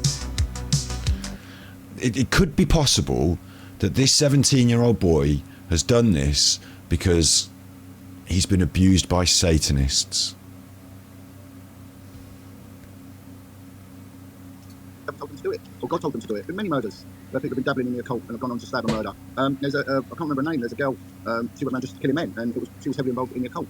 And she just got taken over and went out and street and murdered men. I can't remember her name, so you won't be able to look this one up. But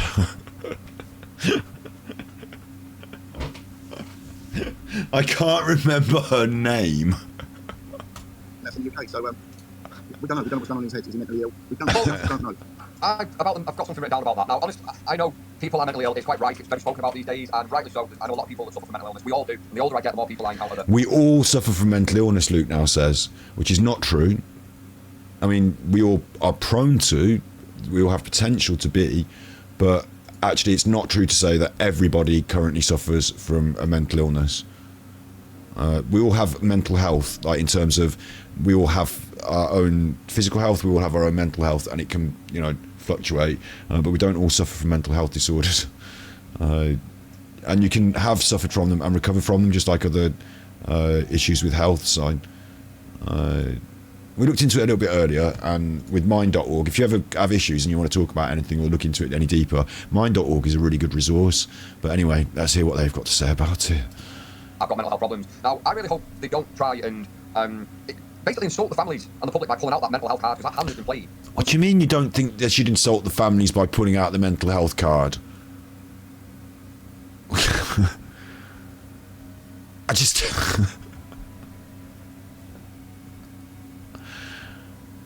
You don't think this... So I regardless of what we looked at statistically earlier, I'm going to actually still stand by my point, which is that if someone is prepared to do something like this, there is something mentally that's not what I would call right. Same with these two. Ooh, there's Luke. Ooh, fucking caveman thinking, dummy. So many times, and it's such an easy cop out that keeps getting used. Like I said, I know many people. So the families would feel better if this guy didn't have mental health, or if he did have mental health problems, we didn't allow him to get away with them. They'd feel better if instead of Broadmoor, he went to a different prison. What is he doing? Mental health problems. Don't go around murdering or stabbing up 9 children. You're right. No, he's got a good point there, though. Not everyone with mental health problems goes and does a murder. No. So this card's been played so many times. Like, it's a bit of a cop out, isn't it? Well, it depends. He might be mentally ill. He might hear voices that attempt to kill people. It does happen, but he'll be assessed. Right, I'm friends with one of the premier psychiatrists for the Home Office. He's done interviews with me in the past, and it's his job. Big friend of yours, is he? This psychiatrist that's interviewed you, that works with the Home Office. Do you mean you've been interviewed by a police psychiatrist because you've been having problems at work? Is that what you meant, John? To actually go and diagnose and interview and look at people like this guy. Maybe he'll get in touch with me and give me his opinion on this. But due process has to take place. There will be a trial. This guy, he won't. I will be represented legally, and they will want the best for him, for their client. and that's the justice system that we live under. You know, fairness for all. If we take prolific paedophiles, you know, they go on to cause so much damage. They might not murder someone, but how many people die as a result of bad life choices, addiction, suicide, because they've been abused by these people? An FBI therapist turned around and said that one prolific paedophile can have as many as 1,200 victims in the lifestyle, whether it's direct or indirect. How many of you? Anyway, look. You know, and the trauma that it causes. So we just don't know. We don't. I don't think that the police have been fully honest with us. I don't think they're telling us exactly what we're dealing with here. I should have watched that on slow motion. That to watch their faces. Maybe I'll go. Oh, just. I'll do it another time. I'll do it another time. People, an FBI therapist turned around and said that one prolific paedophile can have as many as 1,200. Skip. Like I said, you know, 40% of all murders are caused by knives. You know, 80%, unfortunately, statistically, a lot of the victims and the suspects come from that demographic as well. We get the two factors to any crime are the mens rea and the actus rea. Predominantly just my kids. It's and then we might be getting close to finding out. He's literally just repeating himself now. Is this forensically the integrity will have to be preserved? So he'll have his DNA taken, his clothing would have been taken, restrictions on how he's kept and things like that. We locked away, and that's that. And he may be mentally ill. It was early 2000. Yeah, so a long time ago now. So it's still like hatred aimed at him. So information can change your opinion because he's a Christian now, so he wouldn't do such a thing. But then he wasn't. This is interesting. About how information can change your opinion. So if you're given incorrect information, maybe you might form an opinion that's slightly off. And how you're given that information and who you trust to receive the information from is very interesting, isn't it? Because that's basically the battle that we're waging on social media. People like me are being attacked by dickheads who want to prevent the truth and facts and plain speaking from winning out. People like me are being attacked by people like these arseholes. These arseholes are attacking everyone by trying to... They were gleefully getting away with it. I feel like referencing Brian Harvey and his Ian Puddick problem here.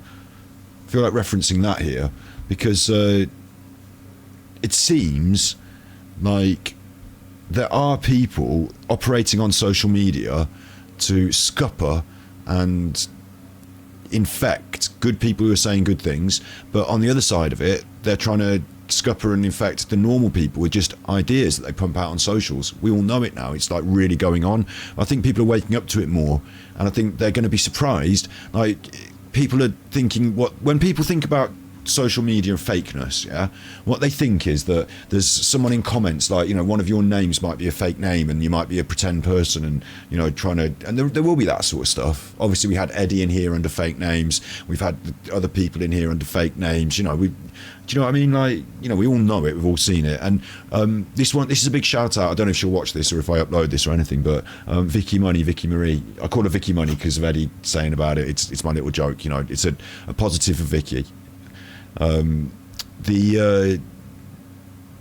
Drop the money, jump in on the money, drop, because Eddie was eggy that she sold a mug for money, like, you know, so I'm like, Vicky making all the money, like, anyway, look, I watched her content recently. She had a good tone. She understands these things in a very, I almost think it's common sense, but like she understands these things in a very well-rounded way, I believe. I think she's got a good eye for this, yeah?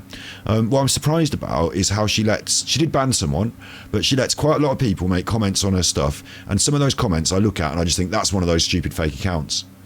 That's one of those stupid, they're just trying to share the misinformation, spread the misinformation. If they can get in comments and you've got 6 comments and 2 or 3 of them are the other side, and even though you argue with them and just allow fair comment on YouTube, you know, fair argument, if some of those aren't real, you're actually seeing the real people talking and some fake stuff that tips it out of balance. So I get rid of all the fake stuff that tips it out of balance. We had a troll earlier in Battery Exhausted, didn't we? Oh, he won't even let you have an opinion on it. The episode was about Ellie Arquette and manifestation, and this person was trying to say that my opinions on this murderer are that this murderer should get a free pass or like some weird shit. And I'm like, what the fuck are you, like, this has got nothing to do with opinions. You're getting banned because you're deliberately using those girls to do a troll. Like, you're sick. Like, sick, you know.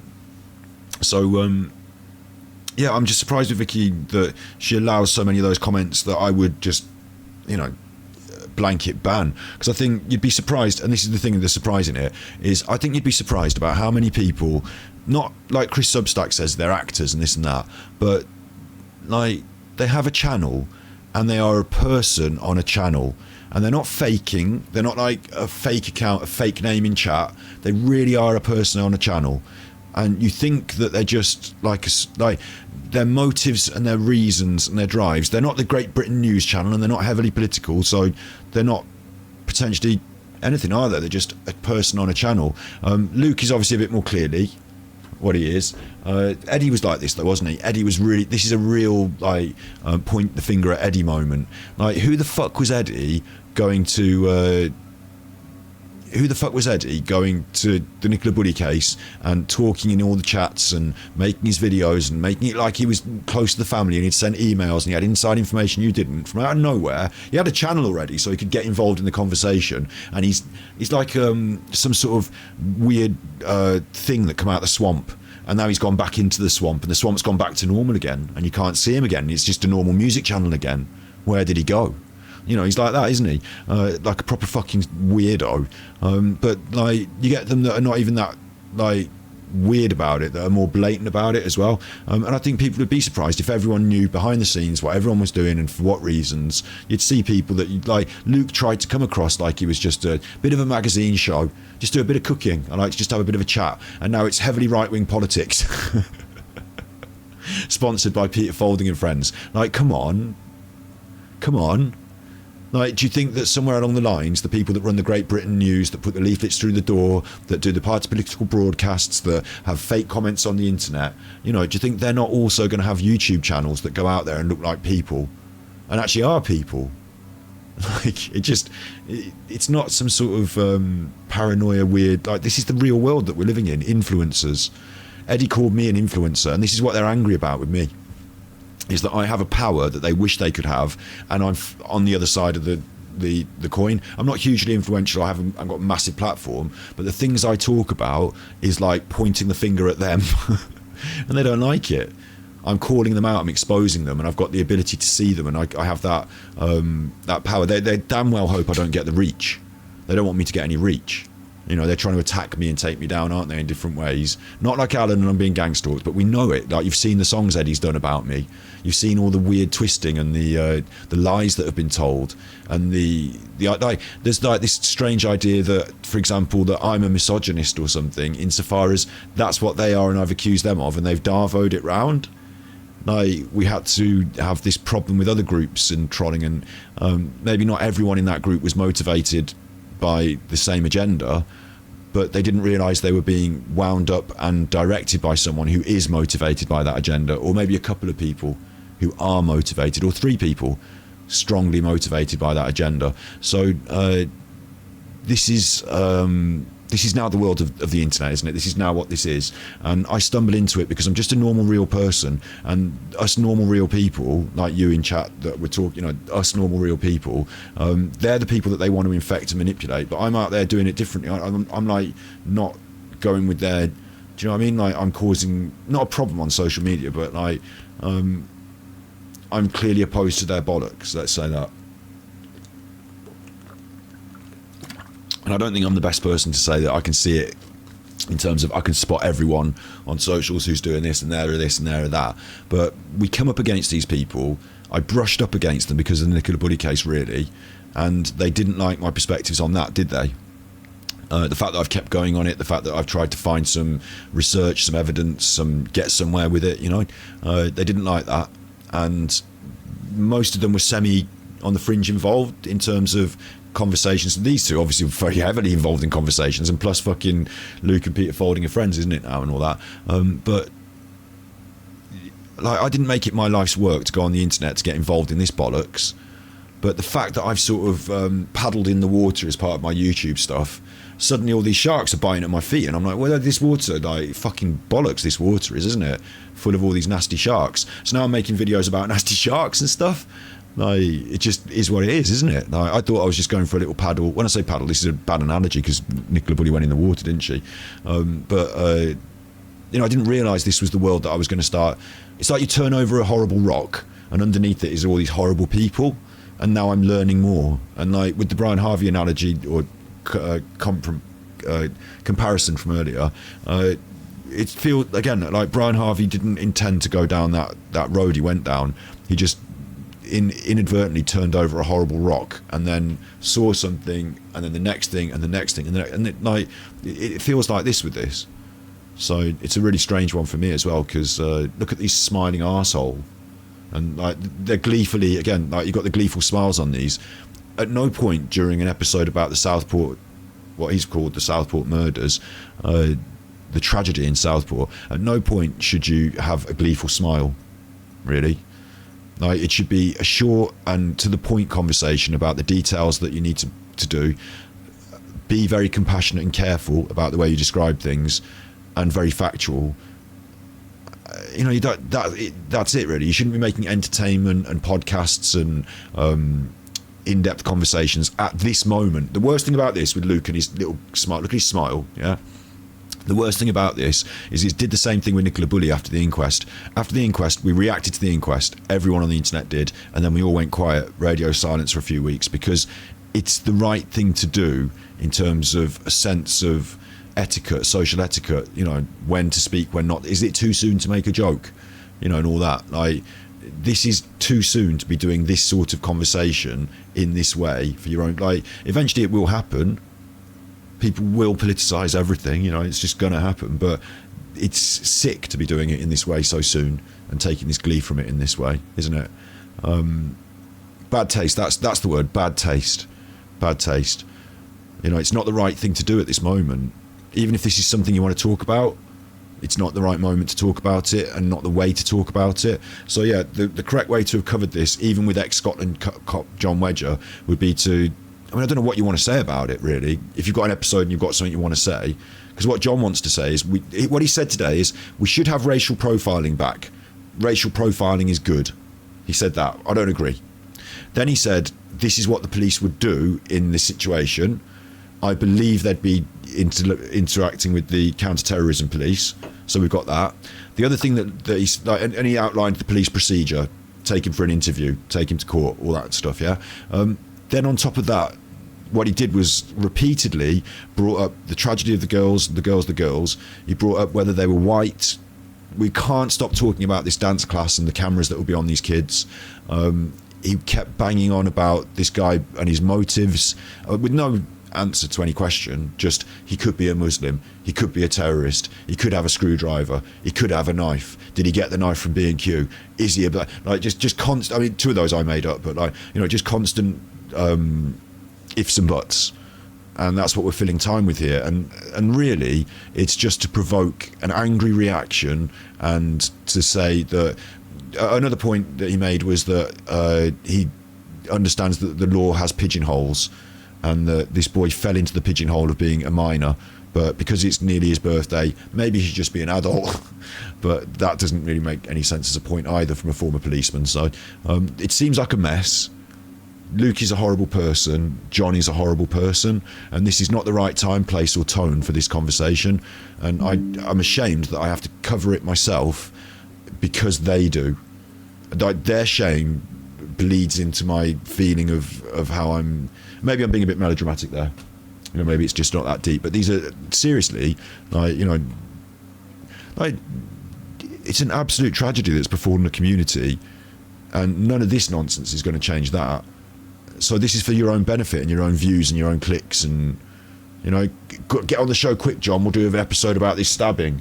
Like, people have got the news, they've got social media. I don't know what value this adds to the conversation for society, but it certainly, for Luke, seems to benefit him insofar as I believe his motive is not only to promote himself and to try and get up on the ladder, but it's to promote this right-wing agenda, and through doing so to get up on the ladder. You know, like the Andrew Tate method to success. He's already told us that's what he wants to do. So, and anyone that thinks there's anything good in what Andrew Tate is doing is an idiot. Or not, I suppose, if you really just don't care and you think you yourself are a savage shit person who would rip off all the idiots for money because fuck them, they're idiots, and you admire Andrew Tate for being rich and powerful in the same way as you admire Hitler because he got control of the country, then fair enough. You know, you can be a shit and admire the wrong things in life, but you're still a shit. So it was game on. But yeah, it's due to this kid's age, really. It's disturbing. It's really disturbing. You know, it shows how information can change your opinion, because they lived in a village. All right, so there we go. The information can change your opinion. This is what I said about the Jay Slater case. This is exactly what I said about the Jay Slater case. I made the point at the end of my episode, did social media solve Jay Slater, is that the information did change how people thought about the case. So they need to be really careful with the information that they're being fed or they accept to be fed, and what they pass around and perpetuate. Information is very important, and that's the same with Nicola Bulley. Like, it goes back to that. That's where I first get into this. I suppose I go back to Madeleine McCann. Like most Brits, had an interest in same thing with Madeleine McCann. So yeah, the information does change the case, John, especially when people are fed spurious information or perpetuate bad information or lies. It really changes the case, and that's what your side were doing, and you're part of as well. And if anyone says, it came from Russia, well, obviously Boris Johnson and Russia are big friends, aren't they? And if you're going to have something bad put in the press, you're not going to print it in the fucking Daily Mail first. You need to print it in the Russian press so that you can say it came from Russia. But it's who else shared it, isn't it? It's who else retweeted it. It's where all the rest of the conversation was had. It wasn't just all from Russia. That was just like, you could say, well, they posted it first. Like, the same with that channel, Just Gone Viral, which some channels used on their Jay Slater coverage for some reason, forgetting that with Nicola Bulley they published a photograph of a body floating in the river that wasn't Nicola Bulley, which was desperate clickbait, and they don't care if they just make lies on the internet as far as I can see. So there's a lot of rubbish out there. Information is very important, quite powerful, and the bad people use it for bad reasons. The good people are just trying to get to the truth. Okay, and obviously you can tell the difference because you go back and look at the coverage that people have done on cases like Jay Slater, for example, and you can see if they've just tried to get to the truth or if they've explored, like Alan does, every fucking load of nonsense. And he stole a Rolex and he's got a load of Rolex up his bum, and he's being murdered up a mountain and they took him there, and they're drug runners, and the Rolex means drugs, and like every fucking little thing. Wasn't it, for some people? Like, they weren't trying to find the truth. They were trying to, or they were being confused and misdirected by misinformation.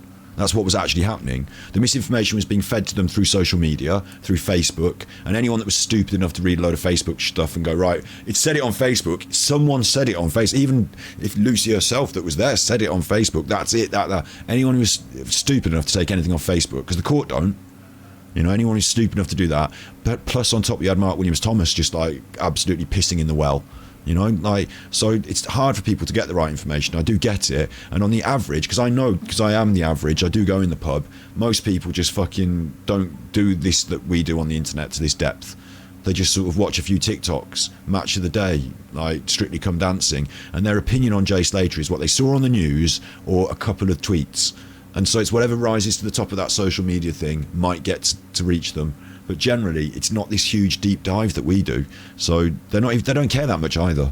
So with this stuff, majority of people will have one of two or three opinions. The majority of people out there in the whole country, including all of us, will have one of two or three opinions, won't they? There'll be people that are more on our side, like that think it's absolutely just depraved and horrible what's happened, and this kid should absolutely go to prison, but we shouldn't have race riots and lose control of our minds because we think it's all immigrants and not that. Then there'll be the people who are like desperately fucking trying to pin it on immigrants and pretending that they're not racist, but desperately doing that anyway, the same as the racists, all of them people. And you'll have a load of people, probably, somewhere else in it, that thought it was horrible, don't really care that much, and are going to go to work on Monday. When I say don't care that much, thought it was bad, had the right response, then had to watch their kids for the evening or do something else, and now the Olympics is on and they've had to cook tea, and it didn't dominate the rest of their life. So the majority of people will be like that, won't they?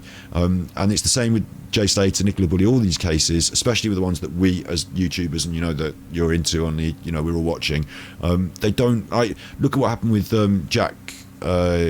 And others that went missing that in the same time frame, like little Jal, I can't pronounce his name properly, can I? Jalo, but like they just get forgotten quite quick, generally, don't they? So the majority of people don't. For the majority of people, it's not that deep, and so I guess they don't see in as deeply to the nuance of what's happening here in this misinformation. And it used to be, this is another reflection, this is a shout out to Brian Harvey again. He'd be the best. I really need to send him that email. This would be the best person to talk about this. Is back in the day, it would have been the newspapers, the news of the world. They would have set the agenda for what the public think.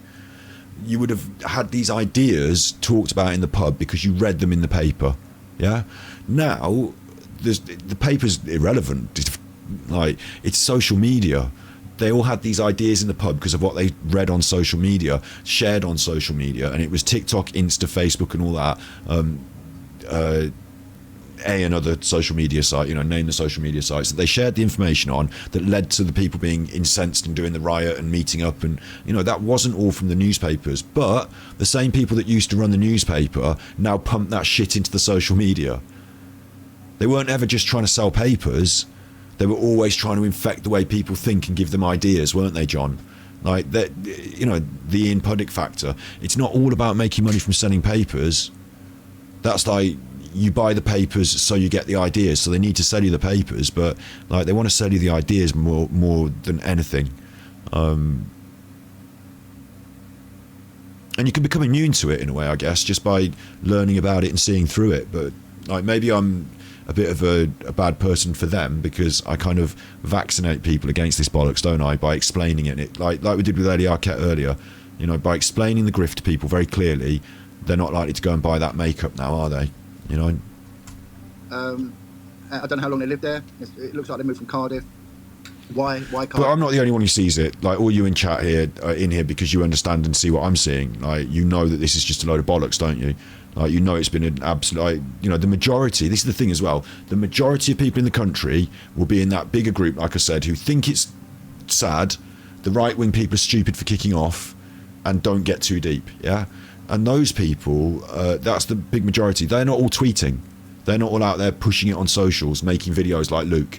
So the people who are mobilised to do all this are more the right wing. So you get more social, more this sort of stuff from those sort of people, and they might be wolves in sheep's clothing, or they might be direct with it, but you get more of it, and then the left wing has to respond. But if you're left wing, you're more likely to have come from a less affluent background, maybe, so you don't have 10 iPads and a fucking helicopter and like things to mess about on social media. Like, you're from a different situation, you might have different struggles. So being present on social media and infecting the conversation in a sort of sophisticated social engineering sort of way, it's more the domain of the affluent right wing than it is of the working class left wing.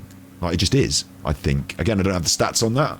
Maybe I'm doing a John Wedger, but you know what I mean? Like, but this is what life is like, and the more and more access to the means of production that the proletariat have, like, the more, like, nowadays everyone's got a phone, so everyone can get on it. Like, so now, like, whoa, everyone can get on it, so we're gonna have to be in control of this. And I think they were in control of it a few years ago, before people got all their phones, if you know what I mean. Not in control of telling everyone, but just knowing and being active and being part of it. Like, call it the Masons, call it what you want, but these people are not, in my opinion, just real people having real conversations for the sake of benefit of society, or even views.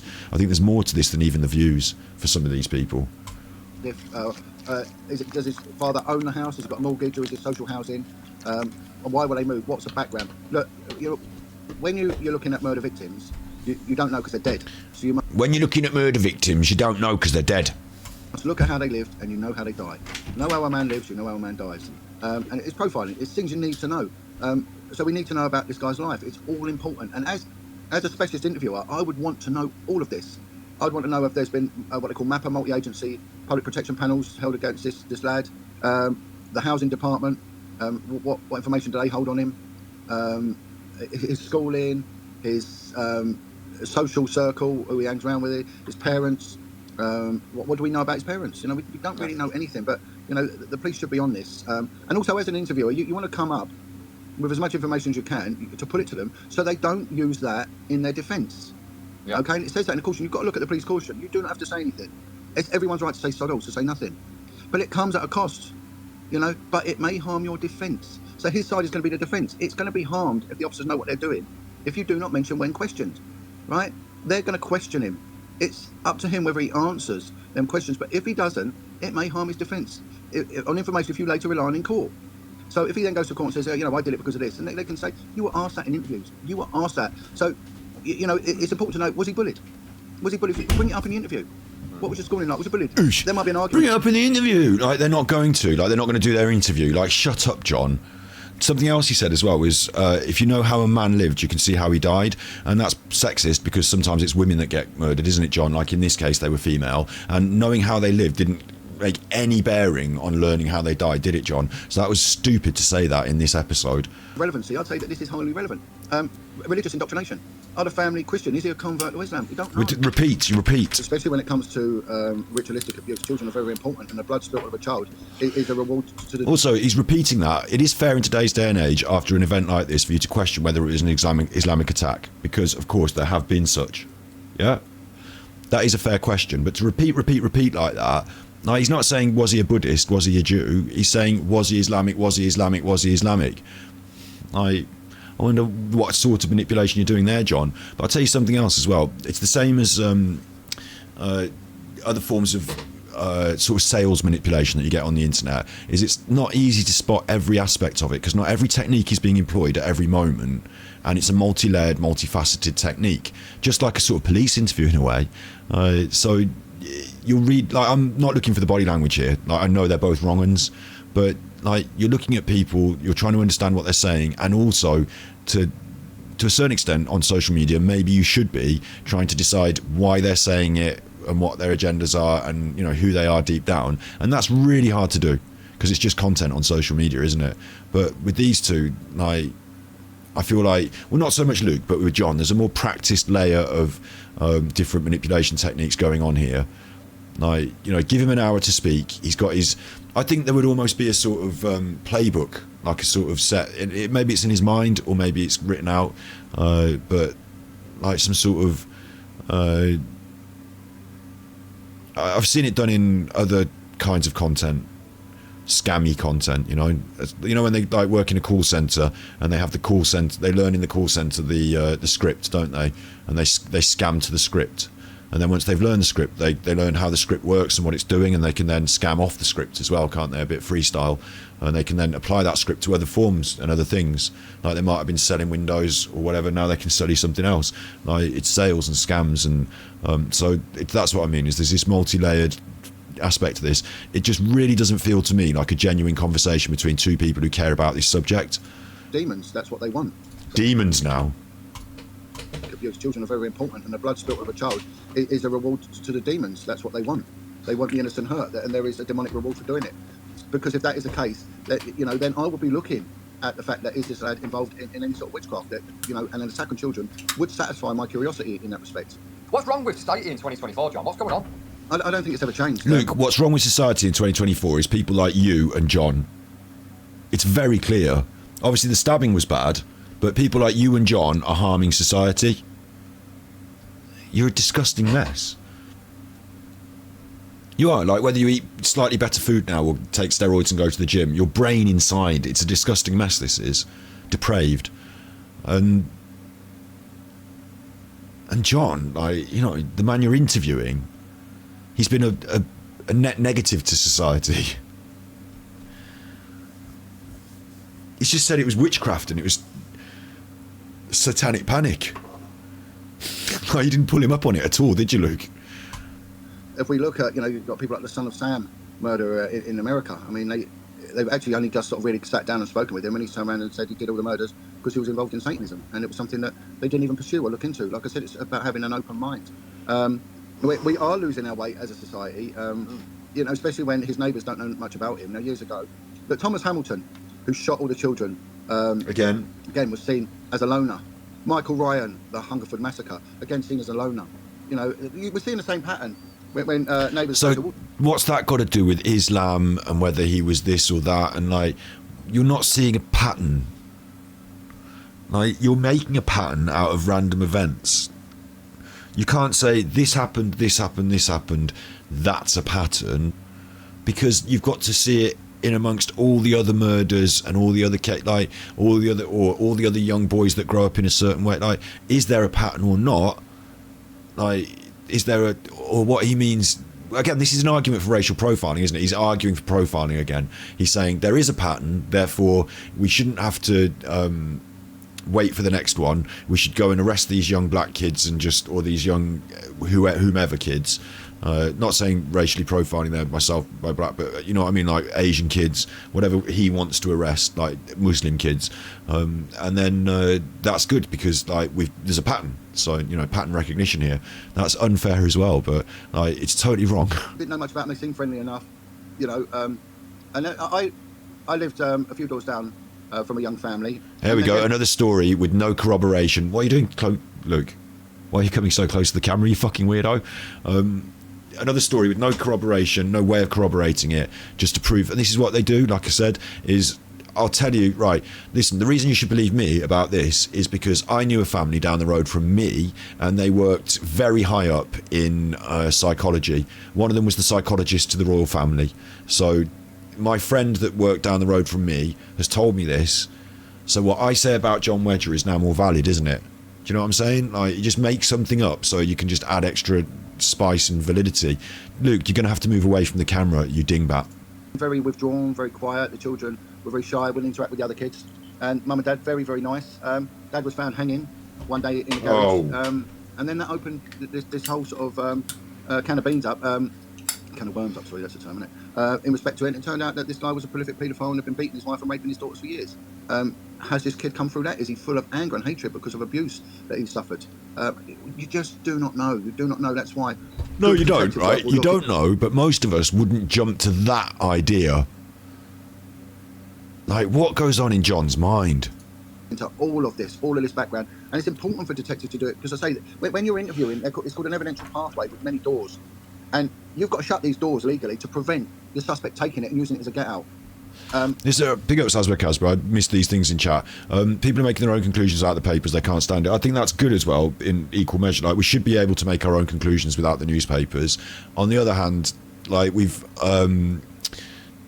allowed a more, like, even more dangerous situation than the newspapers in some ways. Like, because the newspapers can be held to account. Like, it's there in print. It's only in print once. It can be retracted and changed. It's not a perfect system, obviously. But with the social media, it's a bit more wild, isn't it? It's a bit more diverse and diffuse. And like I said, the same bad people can act in that space. So they took news off Facebook for UK, Germany, France. Like, we're in some kind of unofficial huddle. I think what Facebook certainly have got a responsibility to do. Remember, they're a private company, right? And recently they've been in court because of young children committing self-harm. And, like, this is a story about children and knives and death. So I think they would be really careful about how and who they served this sort of information to after they'd recently just been through a massive, I don't know if it was court or Senate, I can't remember, but you know, a massive thing. There was an inquest. There was a British girl that died, wasn't there? So I agree that it seems like it's an unofficial. I think it's more than an official huddle, though. I think it's kind of like an official, like, Facebook and social media don't have a responsibility to supply you with every piece of information. Like, they're a social media company that's a private social media company. It's the same as Twitter as well. Like, Twitter's a right-wing space now, isn't it? But like, Elon Musk goes on about this freedom of speech, but it's not free to speak there. He says it's free to speak and then bans all the people from the left. So like, it's just like a contrivance. But I used to enjoy the news on there. I used to cherry pick what you wanted to read. Yeah, like, it's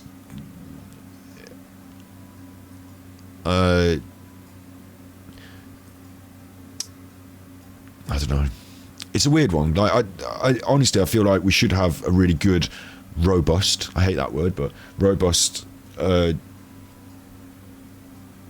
public news company like the BBC. Like, the BBC should actually be the jewel, and has been the jewel of the crown in our broadcasting and culture. Like, they should absolutely be that. Like, we should absolutely reform that and sort it out and get that sorted. That should totally be the thing. And then it should work in conjunction with social media, like, as a safe source of information. Like, you know how people say, well, it's on Wikipedia, or like Google it. Like, you should be able to say, check it on the BBC. Like, you should be able to have that confidence. And more social, like, the way the BBC holds the government and other institutions to account, we should hold BBC to account on social media, and then that's a good feedback loop, and then we can all talk and everything can be fine. But it's all these other media agencies and the secret snakes. Like, obviously there's a load of secret snakes on social media, aren't there? Like, it's an absolute viper's nest, and it's worse than ever. Like, when I was just making videos about veganism, there was like vegan controversies, and like, you know, there's a vegan community or whatever, but it doesn't have this layer of it. It does a bit. There's a bit of politics because of like food and futures, but like, you know what I mean? Like, politics like this deep layer of politics in this sort of world, in whatever you'd call what we're doing with. Whether it's Nicola Bulley's true crime or like, I think what's happening is large scale social engineering on behalf of and I don't want to say the Masons and like the government and people like that. I think there's worse than that. I think it's clandestine groups that are either heavily conservative government, when I say government I mean like heavily conservative donor, pharmaceutical company, big bank, that end of things, or also I think criminality. I think if you think about the industries in the UK that make the most money, you've got, you know, this BA Aerospace stuff and that sort of end of it, and the weapons manufacturing. You've got that. You've got the energy industry, pharmaceuticals, to some extent I suppose farming, food supply, but you can also throw in. I mean, there's so many things that make lots of money, aren't there? But like, you know. The black market of drugs, the criminal enterprise, that also has to be considered, because at the top end, the people who make the most money there, they still have clout like any other person who makes fucking loads of money, don't they? So that must be considered as well. And the sale and supply of drugs on the streets is prolific, isn't it? Especially in deprived areas. And all this is kicking off in Lancashire, and Lancashire's like a hotbed of all of those things that I've just said. Like, so yeah, you're not driving me away from my points. It's nice to talk about something slightly different because these two are so horrible. Let's carry on. Yeah, because otherwise if they do it and you haven't covered it, and again it comes back to the caution. It's like when you get terms and conditions for a credit card or when you're booking a holiday online, they come up with all these terms and conditions basically saying if you want your money back, don't get it. But you just they gabble it, and the police do it when they arrest someone. You don't have to say, do you understand? And of course the person doesn't understand, they just nod. Here's a question, right? You don't know much about Luke and his past, do you? So what would you like? And this is not, I'm not saying this about Luke, this is just a general question. What would you feel if you suddenly found out that, I don't know, like 10 years ago Luke had been involved in drug dealing or something? Yeah, like he had been part of a drug gang. Like, would you change the way you viewed his content? Like, if he'd done his time, not, you know, that was the past. He doesn't bring it up anymore or anything. I'm not saying that Luke has done that. I'm not saying that. But I'm saying, like, we don't know certain things, do we? So people just assume stuff about people, and then, like, it colours the way, like John just said, it's about information and stuff. Like, some people don't even give you any, like Eddie is this example that I want to bring up. You know, I will say about Eddie, he doesn't give you any information at all about his past, did he? Like, oh, my granddad and I used to live somewhere. Like, but come on, like, you know, I'm very, very transparent and clear. Like, if you want to know about my life, I'll tell you, plus you can verify it, because there's a lot of public record. I had my name above my hairdressing shop. I had my fencing awards in the paper. You know, I'm like a real person. A lot of people are, even if they're bad people, though. This is the other weird thing about it. But there'll be things that they don't tell you, won't there? There'll be little things they omit, little facts. Like, Luke himself did himself no good service telling us the weird stories from the care home, did he? But that was just the stories he told us. So, like, you know, and this is something that makes me surprised about these people on the internet, is that the bigger they get, the more people will watch them, the more people will be interested, and the more stuff they'll find out about them. So if they have got weird skeletons in the closet, it will eventually come out. And like, you sort of have to face this on the internet a little bit. You know, I've got my own trolls now, haven't I? My very own trolls. And one of the things that at least I feel very satisfied with and very secure in is that the worst thing in the world that could happen is they might talk to an ex-girlfriend or someone, and they might say, oh, Scott's a bad chuffer, like, we didn't have a very nice time when we were dating, he's a bad chuffer. And obviously I'd be like, well, they did a kiss and tell, they're a disgruntled ex. But like, there's no criminality, there's no nothing that's going to make you think, oh, Scott's a bad person or anything like that. You know what I mean? Like, there's nothing I've done that I feel ashamed of, that I wouldn't openly talk. Well, I suppose everyone's done things in their life that they do feel a little bit ashamed for, and they don't want to, like, let's do a show about my worst moments. But you know what I mean? Like, I'm not worried about looking over my shoulder and things in my closet, because there just aren't any. So that's cool. Like, let's just go forward and let's ridicule people on the internet who are going to dig around in my past. But like with certain people, there are some really dark things, and it drives them into being who they are online, but they don't make it overt and clear. They hide it, because if you knew it, then you wouldn't like who they were. Like, what they are doing online is, like, I want to say marketing, but it's worse. It's not marketing, but it's like a con trick, isn't it? Like, they're convincing you that they're nice and they're just like you, and we'll have a drink in the pub and everything's nice, bigger payment homes, and actually they're fucking horrible, nasty people. But fucking horrible, nasty people will never say to your face, oh no, I'm a nasty, horrible person, I'm pretending to be your friend because it's better for me in my life. Like, you know, they'll pretend to actually be your genuine friend, to the point where they will act and behave like a genuine person a lot of the time. A lot, but you'll feel it, you'll see it, you'll see the cracks and you'll feel it. And like, you'll know, but you won't. Some people won't even admit it to themselves. Legally, you've got to say the caution, but when you actually analyse the caution, it's a very cleverly worded. And listen, Luke's the worst for this. Do you remember on all of his social media posts when he first got going, it was all like, hey buddy, oh, I'm your big friend buddy, oh, it's lovely to have you in the comments, oh, it's great to have such a great group, oh, we've got this thing. And he did the members stuff, and all that went in the shitter. All that went in the toilet, didn't it? I don't know exactly why, but it all went in the toilet. All of his member stuff and all that went completely in the shitter. But for a while there, he was the biggest fake friend to everyone. And then he suddenly stopped being a big fake friend to everyone because it didn't serve him in the way he wanted it to anymore. It's all gone in the shitter. But what happened to that? You know, it was just bollocks, wasn't it? It's just fake. Correct. And it can get used in what's called an inference, which is a common sense decision in the judicial process to absolutely muller your suspect. And a good interviewer will keep reiterating the power of the caution to the person. You do, yeah.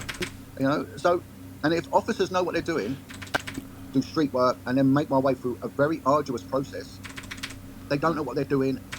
Old school, old boys and girls to show you how you do it. And also, what you need to learn is confidence. He's saying new police don't know what they're doing, and you need old police to tell you what you're doing. What he means is you need the old guard to tell you what the unwritten rules are, so you do what the old guard do. But we don't want them to do what the old guard do. We want reform and we want modernism. So we want them trained well, and then when they get on the job, they should be trained well and capable of doing the job. And some of that on-the-job training should happen on the job, but it doesn't have to be old people that train them. It can be the best of the best currently, which might be people that are not past it and old and in the old guard. No offence to old people, they're not all past it. Obviously, if you're working age, I'm just, you know, what I'm saying is that the people, like, it's like a football team, right? Just because you're the senior member of the football team doesn't mean that you're the best person to train the young people coming through, or to show them the ins and outs of today's modern game. Like, you know, it might be that the current crop of good players are quite apt and good to train with and show. Like, being on the job training as well is like, you should have already learned all this stuff in, so certainly the old guard, and, you know, some experience training can happen before they get on the job, can't it? Because that's the training process. But when they get on the job, they should be in amongst the high flyers, the A team, the first team of the day. They should be like, this is what he's doing. Is it's the way the patriarchy control. You know, you only let the old guard take control and teach people things, and then no one changes, do they? Like, I think he's wrong about this, but. And intonation, you know, and reciprocity with people. I give you something. So who someone was yesterday is not who they are today. No, that's true. Yeah, but certain things you can see by evidencing people's behaviour and lifestyle don't necessarily change. So I'm not saying that because someone did a crime in the past, they're still that criminal today if you served your time and all that.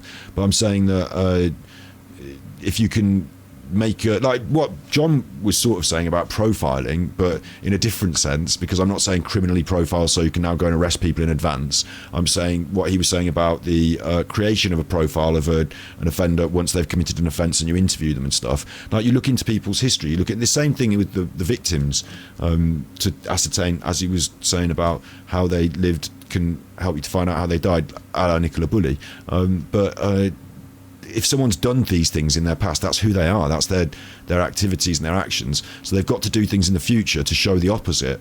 Like, you've got to see that difference, and it can't be fake like this. You know, it can't be self-serving fake bollocks, can it? So I agree with the idea that you can reform. I agree with that. But I also think that it's very important, especially, well, the main thing I'm saying here is that we're talking about people who are influencing people on social media. So do they have good records? Are they of good character? Are they influencing these people for a good reason? Or are they coming from a background of criminality and other nefarious acts, and therefore potentially influencing people for a negative? A great example of this would be James English, the podcaster James English, who, for all accounts, doesn't seem to be a very nice guy, does he? Right?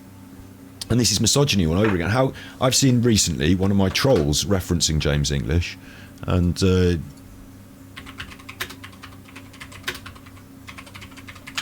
so didn't he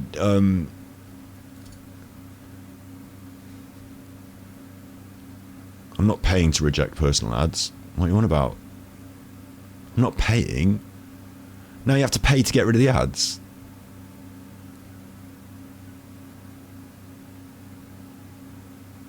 You pay to have you. That's fucking sick. You have to pay to get rid of cookies. I don't want cookies.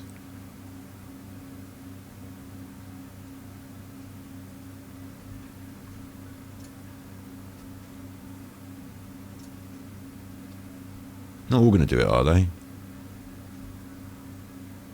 What? I've already told no cookies. I've already said no cookies. But now it's paid to have what the fuck? Okay, well, I'm not paying for it, but it says here, Kerry Katona's new man, James English, is a thug who once assaulted a woman in McDonald's and spat in her face. It says in the news there. Has a violent past, assaulted a woman in McDonald's and spat in her face. I think it was the person he was with. But yeah, like, you know, James English doesn't have a good track record for being a nice person in many different ways, I suppose. So for me, that's the main one where I would say I don't think he's got a good track record for being a nice person there.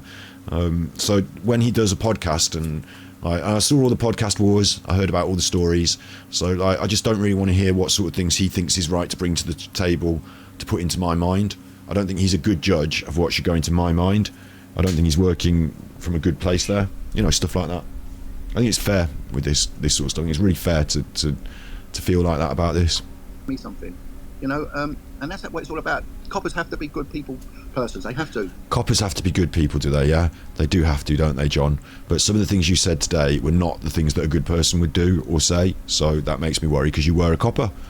And any successful copper. But at least you're not now. But it's very good with people. It's all about information. It's a very snaky business, but that is the business it's in. You know, that's the game. John, where does this rank for you in terms of how heinous these crimes are? Have you Heinous. Heinous. I haven't this before. I've been to multiple stabbings. I've given first aid, remedial first aid on the street at multiple stabbings. So I can imagine what the scene must have been like post-event. It must have been horrific. Yeah. But let's imagine this guy. He turns up from home. But let's imagine. Cab. He refuses to pay. So clearly that's a bad sign. He's now bilking the taxi. He's expecting to go and do murders and get arrested. I don't think he cares about skipping the cab fare, does he? His way. We're assuming here, because the police, Merseyside police, in their total arrogance, have put up a statement and said people should not be making assumptions. Well, for F's sake, give us some information so the gaps get filled. That is a real banality that gets thrown around here, and it's been thrown around a lot, hasn't it? The same with Lancashire and Nicola Bulley. I don't actually agree with this. Like, there's a judicial process. There will be a delay in the dissemination. There will be delay in giving out accurate information. There will. We expect in this world today, like, the goal was scored, we found out around the world immediately on the internet. You know, the results of the election are happening live in real time on the internet. Like, Love Island finishes and my friend texts me and tells me that Love Island is, you know, whatever. Like, but it's not like that here. So yes, there will be a void of information. How the people who impart information, Like that is not, listen, that's not a problem for the police and the judiciary system. It might be a social issue insofar as people are asking questions, they want answers, so there might be a social issue there, but there's then an issue insofar as the police should be able to explain, you will get answers, you might have to be patient. But I think the issue is that people who write magazine articles, newspapers, make social media posts, they want there to be information because then they can do their bit and get their money, yeah? And then the people who want to use that information for negative reasons, they want it to be out there. And like, let's say for example, this guy had actually been an illegal immigrant or Muslim or something, yeah? I don't know how it would have benefited society or anyone to have that information out there within seconds so everyone could now go and burn down the mosque quickly with more certainty that they were doing the right thing, if you know what I mean. Like, that would have caused problems, wouldn't it? So they wanted to be careful. It's not about controlling society in a bad way here, social engineering. It's the police are witnessing a community in disarray because of a trauma, and so they want to make sure that children sleep in their beds at night safely and not have to suffer this screaming riot and people burning down the mosque. So like, they should be careful, shouldn't they? And I don't know about this idea that there's a void of information. Mark Williams Thomas said this is Mark Williams Thomas's words, again coming back to Haunt Us All, that if the police don't supply us with the information, then either we will make it up or we will get it from spurious means and publish it anyway. Like, what? This is now a consequence of the information age, because this didn't used to happen, I don't think, as much in the past. You know, I kind of remember growing up in the world, you know, post Jamie Bolger, bless him, where there was not a lot of information initially and there was a lot of conversation and question marks, but I don't remember there being this sort of sense that we need to change something because the information needs to be given to us, the public, on the day of the event. I just don't remember that being the case. Obviously what this does push towards as well, it's a really weird one, this, because the sentiment, we need the information now, pushes towards citizen journalists, TikTokers, people with phones, recording things, sharing them. Believe what you can on social media, he's saying. You know, get that out there. We're not going to be able to see it on the mainstream. The BBC won't tell us. So you're going to have to get on TikTok or Twitter, and you're going to have to believe the shit that you get served on there. And we just saw just recently it wasn't worth believing it. It was wrong and incorrect, and they all ran with the wrong stuff. So you want to be really careful about that. On the other hand, that's the space where we expose a lot of truth about Nicola Bulley. So it's like a battleground, that space. Yeah, there's a lot of strange depth in what they're saying there, and I'd have to do probably a full episode, you know, maybe talk to Kelly about it, about this Mark Williams Thomas ism that, it's like a Mark Williams Thomasism, isn't it? It's something like, almost like that he's invented, not himself directly, but, you know, I could like attribute it to him, so to speak, that through the Nicola Bulley case, if you don't have the police, and it's something that he's crystallised into an idea that is now being parroted by John Wedger, if the police will not give you enough information, as people, as journalists, as whatever the fuck Mark Williams Thomas is, then that's wrong, and we should either fill the void ourselves or demand the void be filled. I'm not sure that this is, like, that's an entire like debate to be had there, and I'm not sure that it's responsible or correct to simply say, as he has just said, that if the police will not give you the information, like, it jeopardises the fucking investigations. It's the most, he's been a police person, surely he understands this is fucking stupid. Otherwise, we're going to fill these gaps if you're going to tell us nothing. Now, I think they're deliberately not. See, we're going to fill these gaps. Are we? I don't seek to fill those gaps. In Jay Slater, I was quite quiet. Like, I don't have any desire to jump on the internet and tell everyone who this boy is, or pretend I know and tell everyone, like a lot of people did. But you, John, have just admitted you're going to go on the internet and fill these gaps. So that seems fine. The ethnicity, because they don't want racial issues occurring. I think they're deliberately not telling us the religious denomination for very, very similar reasons. I think they're deliberately not doing it. Well, he's wrong, but I would also be happy with that. Why would you not want there to be, like, do you think it'd be better if they did say these things so that race issues could occur? Like, don't you understand that, John? Like, do the public have, is there, what the police have to ascertain is there a danger to the public? Is it that we have a duty of care to the public to reveal this information because someone is at risk?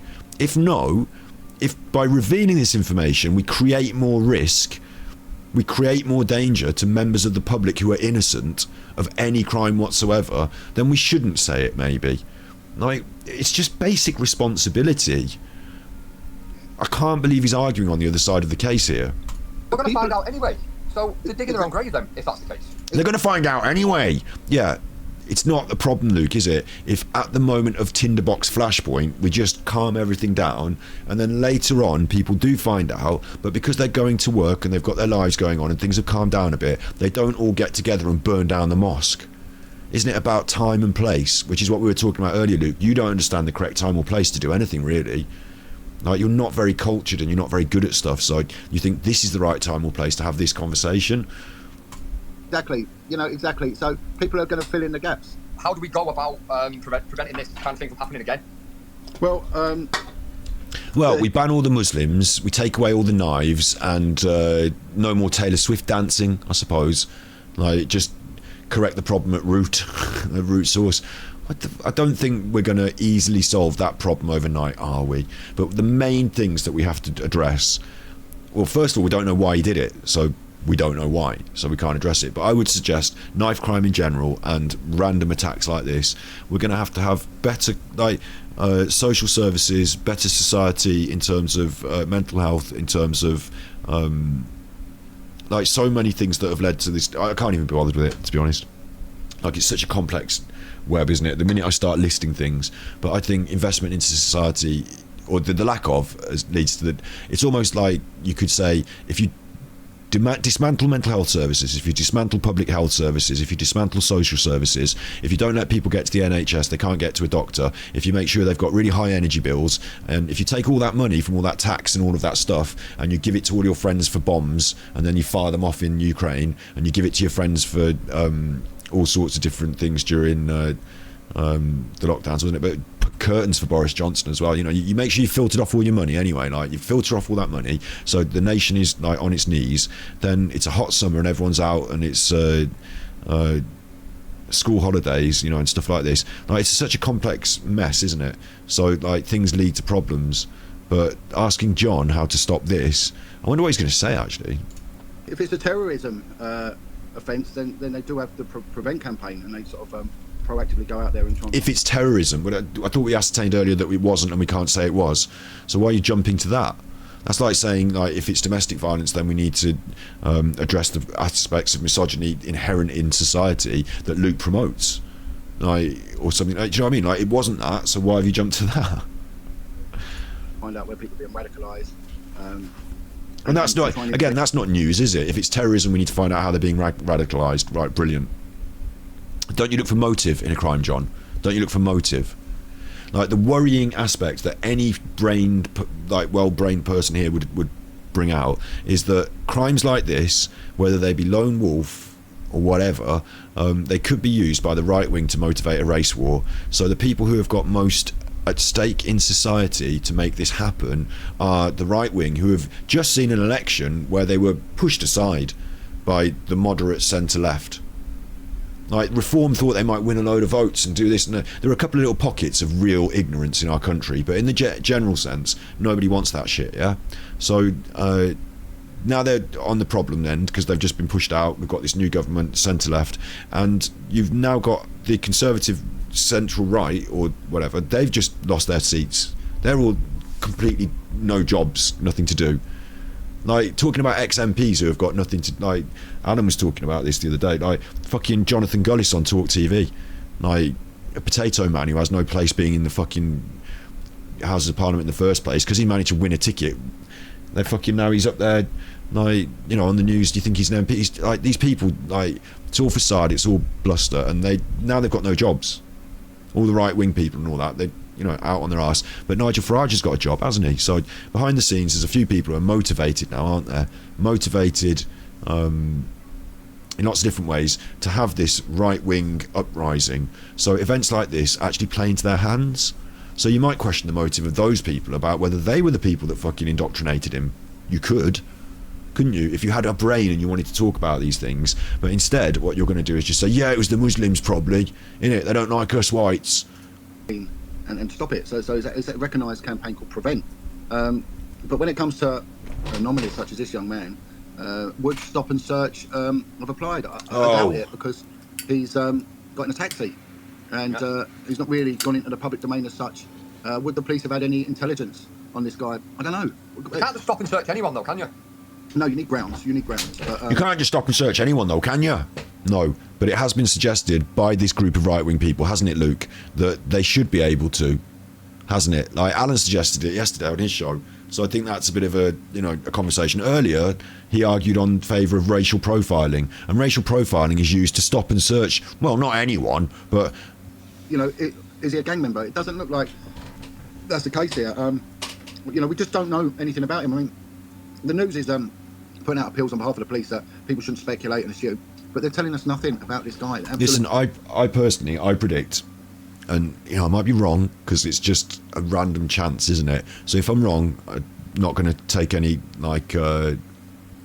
admonishment for this. But if I'm right, I'm equally not going to come back on the internet 6 months later and say, "Oh, I was right about this one thing some time ago." So that proves that I'm psychic, like some idiot, yeah. But I think, look at Luke smiling again. Why is it when I pause it, it's so common for him to smile? This is all making me feel angry. I think it might well come out that this person had some sort of flashpoint anger, like could even be something as like stupid that not stupid, but to a younger person might seem stupid, like being banned off the computer or break up with a girlfriend and like taking some revenge out on someone. Maybe there was a family member of someone they wanted to take revenge out of a potential, like maybe there's some like connection with someone to that dance group. Maybe it wasn't completely random, but my prediction is it will be some sort of story, that comes out about his motives, that people will think, well, that's a bit weird. It's not as straightforward as him just being an indoctrinated Muslim. That's a bit weird. Like, that's a bit more of a human story of dysfunction or breakdown than some fantastical movie narrative of him being in Al Qaeda or something. I think it might just be a bit more mundane. But let's see. Could be nothing. So hiccups. I don't know how we could have, until we know more about him. I mean, knife crime in itself, we can do a lot. We can have more coppers on the street, more stop and search. This isn't in the same ballpark as the knife crime that we're dealing with on the streets, is it though, John? Because the knife crime that you're dealing with on the streets is by young people who feel scared, so they carry knives, and also those that are a bit more aggressive and do it deliberately, that hang around in groups, maybe gangs, and that is also connected to drug crime, isn't it? So you've got those three layers. It's not simply that people run around into fucking schools, start stabbing people up, and we've got a problem with knife crime in our country. This particular incident is an isolated insofar as once every how many years, like, you're going to get something like this, I suppose, but this isn't a repeating theme problem that we've got with knife crime, that people go into, like, not in the same way as America and guns and school shootings. It's not the same as that. The knife crime that we should be talking about is really like a more inner city poverty sort of thing again, isn't it? It is really, isn't it? I think I'm right in saying that. Drug crime. Yeah. Clamp down, I would say, harder on public cannabis use. They don't seem to bother about that now. I don't think public cannabis use has got anything to do with this stabbing, you fuck arse. I shouldn't say that's not me being homophobic there. Like, fuck arsed idiot, like a stupid brain, fuck arse brain, like, not being homophobic, like fucking asses is bad because there's anything wrong with being gay. I have no problem with people who are gay. There's nothing wrong with being gay. Okay, there's problems with being a fuck arse. A fucker, an arsehole, like, I just used two different words together there, that's all. I'm getting tired of this now. For that reason that I mentioned earlier, the fact that cannabis psychosis is prevalent, and 90% of young men that are suffering from schizophrenia have been regular cannabis users. I mean, that alone should frighten people, and the government should be intervening, because how are we going to deal with this huge influx of people with schizophrenia? Until we know more about who this guy is, and what motivated him. Did you say a huge influx of people who are suffering with schizophrenia? Is there an influx? And then we can analyse it. And but I say we just don't know if what has driven him. Is it ideology? And if you're going to do that thing about cannabis and schizophrenia, and that's the big problem in our society, then aren't you going to have to address alcohol? Like, isn't that a bigger problem? We don't know. Is it a cultic behaviour? We don't know. You know, Is it a cultic? Is it Satanists again? mentally ill? We don't know. We just don't know. Okay, so you're repeating yourself again, John? I found no. Like, he's repeated himself 3 or 4 times there, so really this episode has had about 20 minutes worth of content, but they've repeated it 3 times. No information on mental health. No information. Mug, he got the mug in! He got the mug! See how cheered I up found then? no image of him. I found no information. Hey, it's a Christmas mug. He's stopping over at someone's house, and they give him the, you know, when you go to someone else's house and like everyone's got their favourite mug and you get the other mug. Do you know what I mean? Like, oh, we've got, so I take it no one routinely drinks out the Christmas mug. Christmas in June or whatever, July, you know, it's the Christmas mug. About mental health. No information about convictions. All I know is that he's a 17-year-old born in Cardiff. That's it. Born in Cardiff. That's all I know. Could be anyone. Could be anyone. Yeah, because he's not gone to trial yet, has he? To Rwandan parents. Oh, let's make sure we get that in there. They fucking came in off the boat. Rwandan parents. Like, Anthony Joshua had Nigerian parents. I just think if you want to just take everyone who's born to foreign parents and fucking write them off in this way, you're a sicko, and what you've said there is actually racist. Like, to point it out like that, to Rwandan parents, it just actually is racist. Isn't it? And that is it. So, same here. Have no idea. We don't know. I would assume if his ethnicity is that he's Black African. That's what I would assume, based on where what we've been told he's from. But again, religion, his build, his demeanour, nothing, absolutely nothing. So until they release more, I would say in the next 48 hours, we'll know who he is, because they'll have to charge him. He'll be charged with murder. Yeah, it'll be an interesting few days now. Yeah, I would have thought he would. Yeah, it'll be an interesting few days now. What? Well, you just fucking do nothing and wait for the news to tell you his name. There will be footage out there. Without a doubt, there'll be footage out there. You know, they won't be able to silence some of the victims and their families. There'll be footage out there. Why is he so obsessed with footage?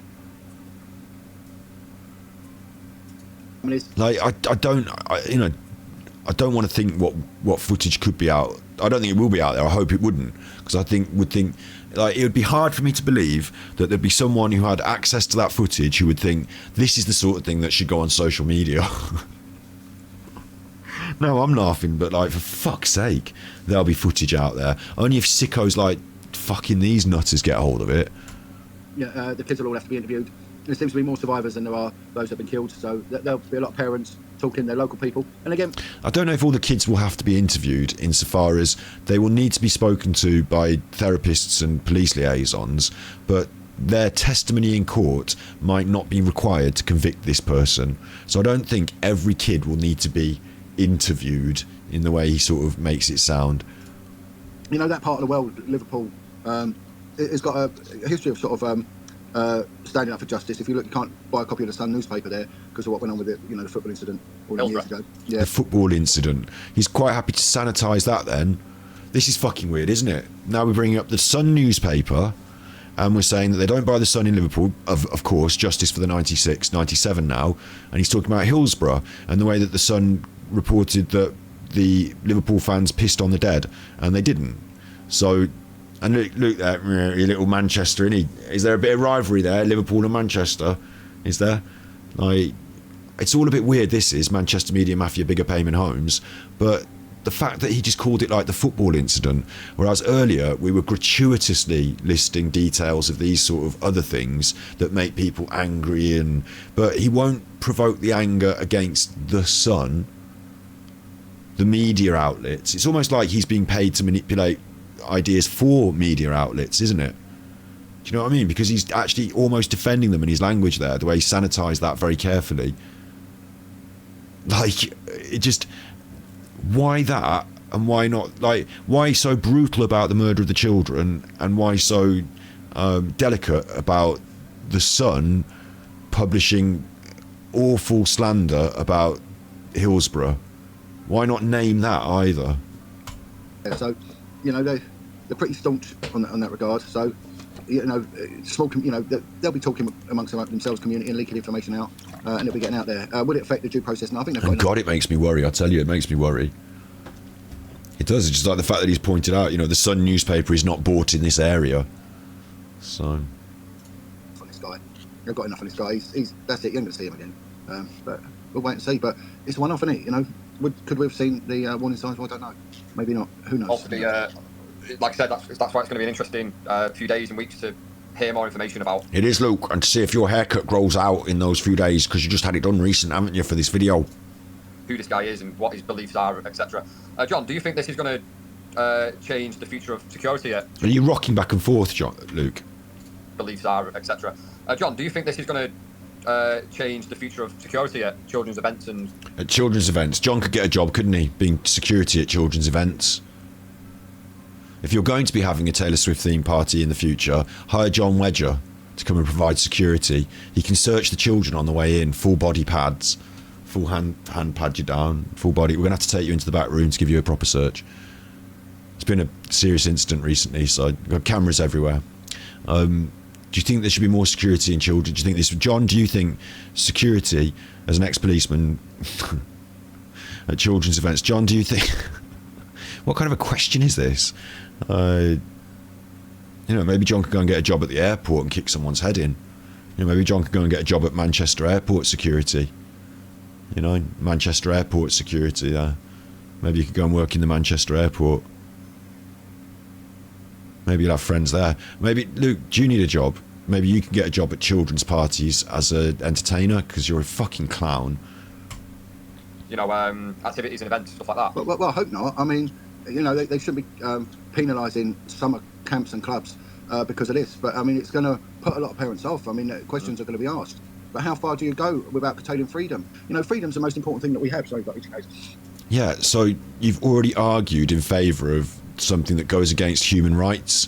Like, the problem with Brexit that was massive, and it is massive, and it's too late for this now, is that no one really had a big conversation about your human rights. Like, when you chose all the different things to vote for, I'm saying it to everyone, nobody really seemed to have a big conversation about how your human rights would be affected. No one, like, it was all about control of borders, or economics, or protecting industries, or fishing, or, you know, whatever else. No one said, what about the European Court of Human Rights and the concept that this overarching extra overview is hanging over us so that we have protection for our human rights because of Europe. Like, and if we remove that, then people could start to erode our human rights and change them in different ways. But that's actually happened since we've gone out of Brexit. Our human rights are now under attack, and he actually attacked them. And now he's arguing in favour of, like, yeah, we've got to have freedoms and stuff. Obviously, you've got to be free. You've got to have freedoms, obviously. Unless, of course, I want to racially profile you and just pull you over for no reason. In which case, I should be able to do that as well. So just freedoms for white people then, yeah? And I hope it doesn't, but we don't know what motivates this guy. If he is motivated by an ideological, religious reason, then, yeah, the prevent mechanism should kick in, and they should be looking at potentially protecting kids from further incidents like this. But until we know, we don't know, and I hope it doesn't infringe. But it's going to scare a lot of parents. I mean, it's like when the Yorkshire Ripper was running amok. Talking about the Yorkshire Ripper, is that Peter Sutcliffe? Which one's Peter Sutcliffe? Because Luke looks like Peter Sutcliffe, doesn't he? And actually, looking at him now, I actually feel like he's, like, bulked up, and I feel like he's doing the creatine, maybe steroids gym diet. And that scares me a bit, because, like, you know, I feel like maybe one day we might have to have a YouTube boxing match, and I'm going to have to start fucking training. Doesn't he look like he's filled out? Like, doesn't he look like his jaw's got a bit, like, more sort of gumpy or something? Doesn't he? Doesn't he look like he's filled out? Leeds, you know, women were Looks very red as well. frightened to go out. Sadly, as well, in this social media age with TikTok and Snapchat and all of the other ones, like, kids Luke, remember, you are on social media doing this shit. of primary school age and early secondary school will know about this now already. 10, 11. Well, That's why there was some sort of sense of responsibility in the media. We discussed it earlier about how Facebook weren't going to allow certain things on their platform. It's harder for them to get access to these sort of stories. And of course, news events, national news events, should be dealt with through the parents, shouldn't they? If you're a parent and you've got children and this happens, as many people across the country will have had to do, you will have to have a delicate, careful conversation with your children as they learn about this. The best thing to do would be the parents be in the room to watch the news with them and to talk about it with them, wouldn't it? If you feel that's appropriate, if you want them to be like, you know, directly addressing it. So yeah, I agree with you, Luke, that the more shit that's churned out on social media, the more kids have access to it. Do you think that you were particularly responsible in the way that you produced your content here? I know it's not aimed at kids, but 12-year-olds will know what's happened because you can't escape it. They're going to be absolutely bricking it going, because we've got the whole summer now to come, August. They're going to be bricking it going to a dance class, to boxing, to whatever kind of hobby, football, whatever hobby you are. To boxing, I think he goes to boxing classes. He's talked about it before. I think he's going boxing training. I think he's on steroids. Summer camps. Well, there's going to be a lot of anxiety, isn't there? A mosque was attacked in Southport as a backlash to this. So yeah, so this was an obvious and clear response. And everyone that's right-wing can say, oh, I didn't want that to happen. I didn't want that to happen. Secretly thinking, fuck you mosque. But also, it's not... What they want to do now is, listen, they've created the anger. It's bubbled out. Now it's time to harness it a bit better. I don't want you to go and attack the mosque and burn it down. Calm down a little bit and let's start a political movement together. And let's harness you and let's focus you a little bit more. That's the next step. But initially, just to cause the anger, isn't it? So that would indicate maybe this guy is a Muslim, and it could over the summer camps. Well, there's going to be a lot of anxiety, isn't there? A mosque was attacked in Southport as a backlash to this, so that would indicate maybe this guy is a Muslim. Police work there from John Wedger. And it could potentially cause race hate crimes to skyrocket. You know, I heard about that. It is race hate crimes, John. Attacking the mosque is race hate crimes.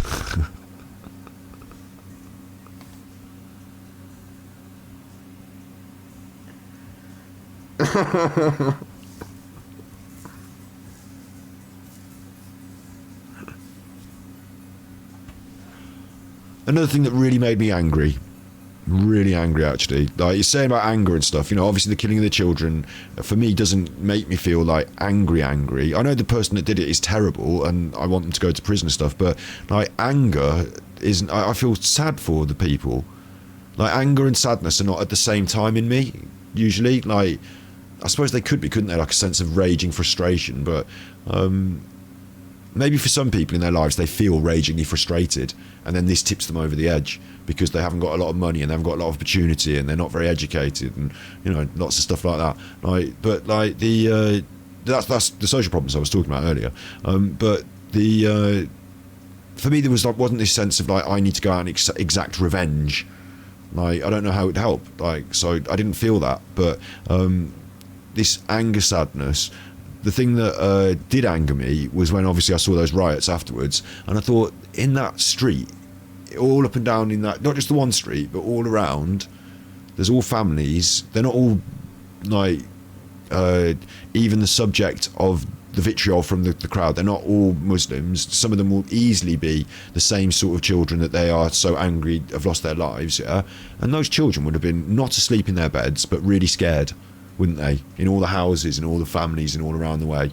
So the rioters caused that, what Luke's saying, that fear tenfold.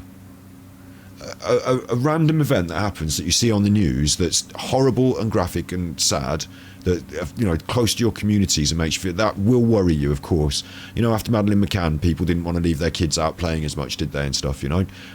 But worse would be the gangs of out of control thugs burning things, smashing things and rioting in the streets, wouldn't it? That would make you feel more scared as a child than something that happened that you saw on the news that had happened, I think. So That was so at the recording of this, it is the 31st of July. So that happened yesterday, Tuesday, 30th. I only saw that today.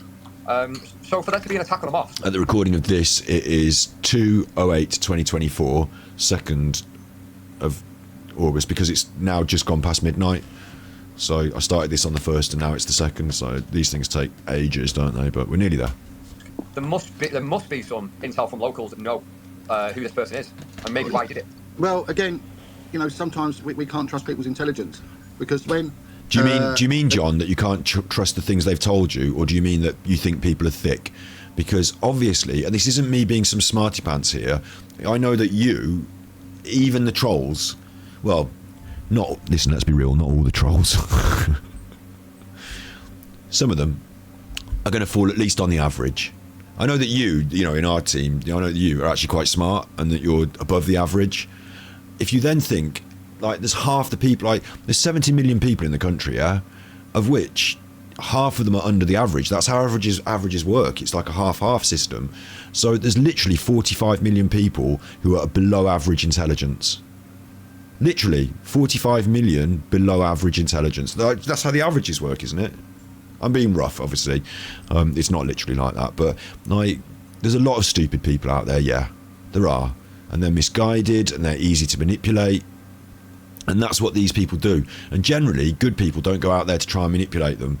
Good people aren't bothered with that. Good people expose this bollocks, but generally don't go around manipulating people. So bad people do. So it's a difficult world for the stupid, because they've got bad people trying to manipulate them. It's a normal thing in life to be manipulated by the adverts, by the politics and stuff. It's a normal thing to have happen. There's people in the pub saying it and this and that. They fall into these thought traps, and it's not easy for them, you know. But it's only the bad people that are trying to do it to them. The ones that want to exploit them, profit off them, manipulate them for political gain and stuff. Like, the exploitative are doing that. Like, when someone's bad and when they're exploitative, or they're a thief, or they're a liar, that's them, in my opinion. Like, you can come out, like, Jamie, I'd shout out here, listen, I think you can change your ways insofar as, like, you can decide you've made mistakes. Something can happen to make you wake up to the idea that you would rather do good than bad.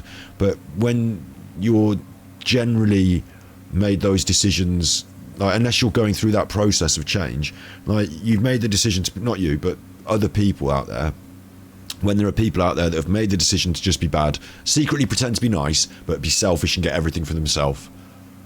Doesn't matter, I need it for me first. I've got to just do whatever I've got to do. Maybe it was hard for them, you know, maybe they came across hard times, maybe they had other people to support as well, like a family or whatever, but, like, ultimately, dog eat dog, I've got to get whatever I've got to get for me, fuck everyone else. Those people are exploitative people. They will exploit everyone, their friends. They'll pretend that they're their friends so they can exploit them. It's just a sad, sad, savage place to be. And that's who's going to prey on the stupid. So when John Wedger talks about people haven't got good intelligence, he knows that because they're the people that give him the money. Like, John Wedger literally exploits the stupid and the vulnerable.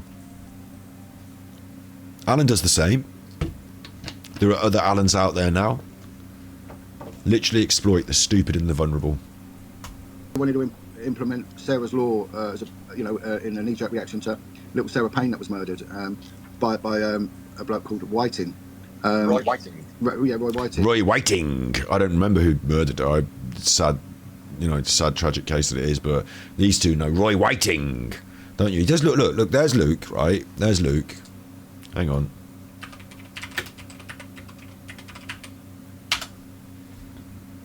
That's Peter Sutcliffe. Look, that picture of Peter Sutcliffe there. That one, right? That's Peter Sutcliffe. Look, I'll do it for you. I'll show you. That's Peter Sutcliffe.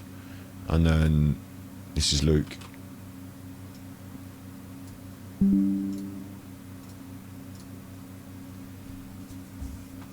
Tell me they don't look like each other.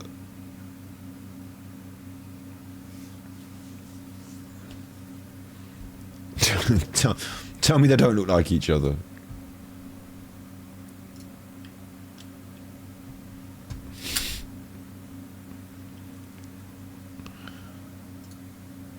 I've missed that being said now, you chuffers. Where are we here with this? That's my video. Here we are. So, as a result, they wanted like they do in America, where the names and addresses of local paedophiles to be published. And so they decided, a lot of these vigilante groups, to start outing people and taking revenge attacks on suspected paedophiles. They burned down the house in Portsmouth. This is how feckless and stupid some of them are. They burned down the house. Wait. This is massive. Kelly, I hope you're still watching this.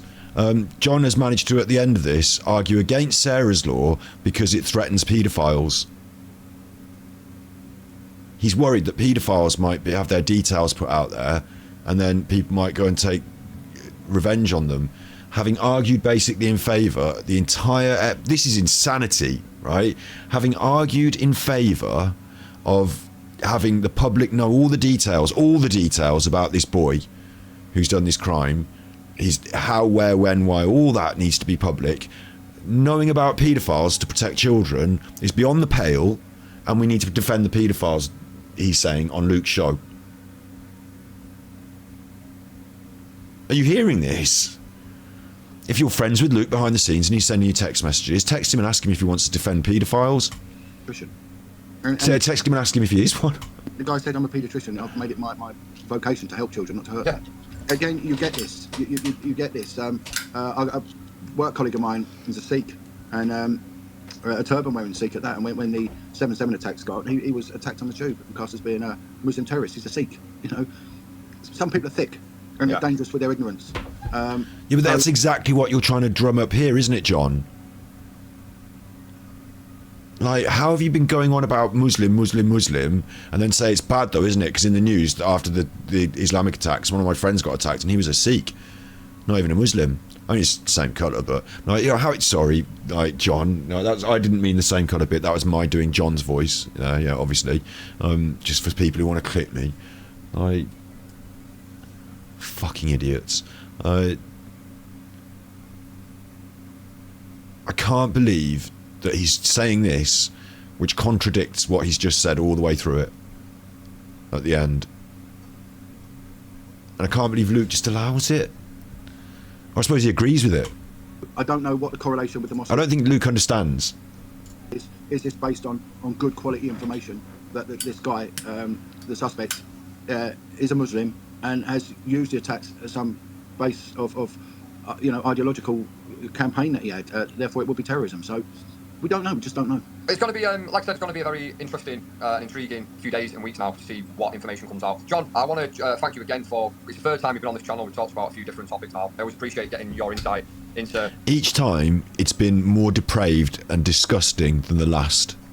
Certain matters. I appreciate you taking the time out at such short notice. I'm sure that the viewers will be very interested to have watched this video and got your take. So thank you for sharing your time with us, John. It's an absolute pleasure, Luke, and stay safe, and anytime, my friend, just let me know. Yeah, no problem. Speak soon. I might ask John if he wants to come on my channel. Fucking Kelly, the Haley vomit thumbnail comes up all the time because I'm midway through watching that video, and I feel bad because like, I asked Haley to come on the channel, and if she sees that, she might go, "Oh, you got that thumbnail on my fucking..." Well, she doesn't talk like that, but she might say, "You've got that thumbnail on my..." What's that about? And it's just thumbnails on YouTube, so sorry about that, everyone. But yeah, I was going to get her to come on and tell me all about Jay Slater and all the different ideas and theories. Like, ask her some questions. But anyway, like she said my channel was good, didn't she? Like she said my channel was good, so at least that's good. So that's John Wedger anyway, and the absolute nightmare load of shit that he's talking there. I suppose if this was going to go on YouTube, which I suppose that can go on YouTube. Yeah, thank God it's over. We can talk about other stuff now. But that can go on YouTube, and I'll play us out with a song.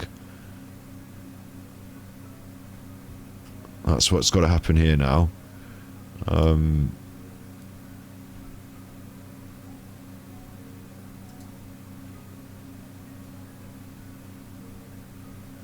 But it doesn't. I don't feel like yay, fun songs. I feel like so I don't know which one to pick really, because like that's been fucking awful, hasn't it? And I'll tell you what, actually reflecting on it slightly before I go off, for the YouTube edit, it really does confirm in my mind that this is a manipulation operation here. the motives behind it, you know, who's the paymaster, so to speak, whether it's just him, like, is Luke just that manipulated that he's prepared to do this with his content?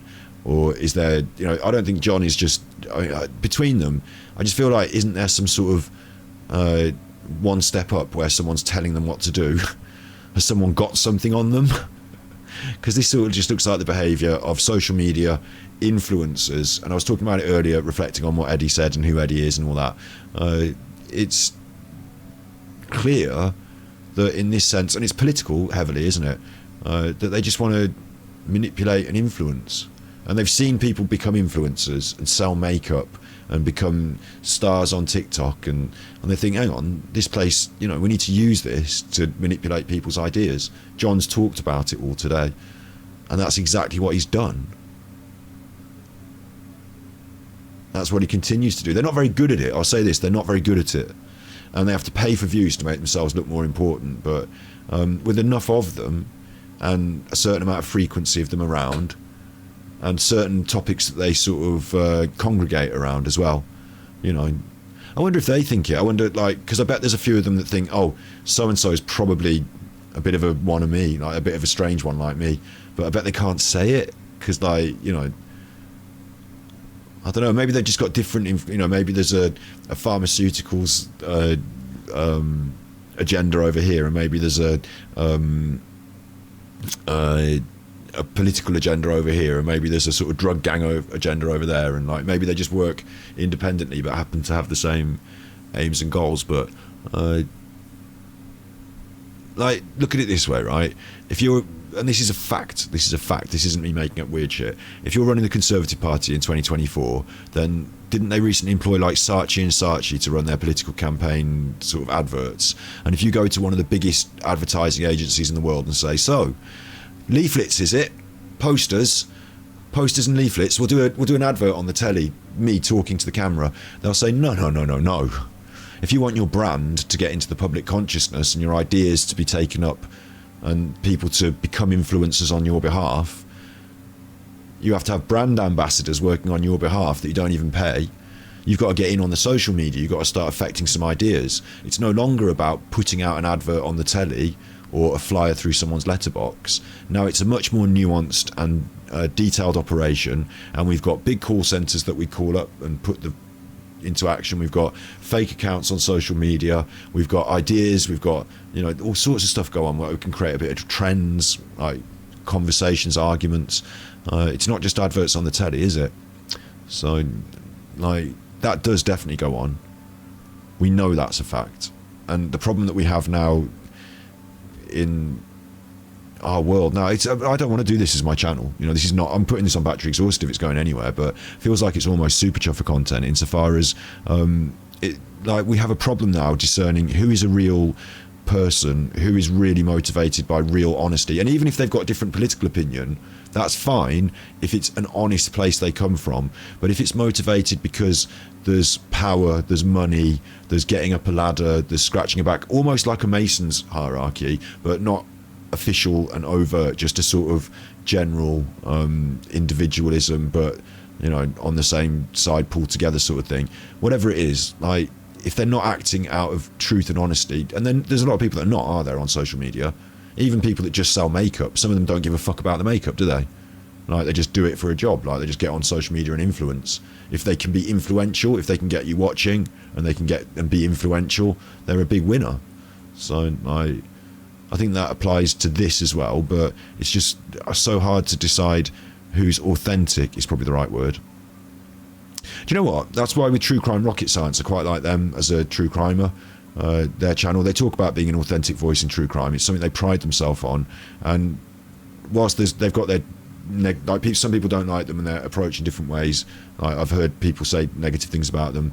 My opinion of it is that they make reasonably good, regular, well thought out and researched content, and that at least they're authentic. If they do argue with some people, if they don't get on with everyone, that's fine, because no one should. And authenticity and sticking to your guns and maybe being a bit, like, you know, not popular sometimes because you're authentic, that's fine to me. I'd rather someone was authentic even if I don't agree with them, but someone who's inauthentic and fake and, like, you know, believes a bit of this, takes a bit of that, does a bit of this, does a bit of that, anything for a grift, anything for a dabble, anything to get you ahead on the ladder. Like, you know, those people are fucking awful and dangerous. And it's so, that's my point at the end of all this, is it's very hard for the average person who uses social media. Look at GB News. It's got the word news written on it. They pretend to read the news every day and do the news, and they're a fucking propaganda machine. I mean, you're allowed to pretend also. It's very hard for people to see who's real, who's fake, who's got an agenda, who's the devil, who's a Satanist. You know, it's real hard for people to see all that these days.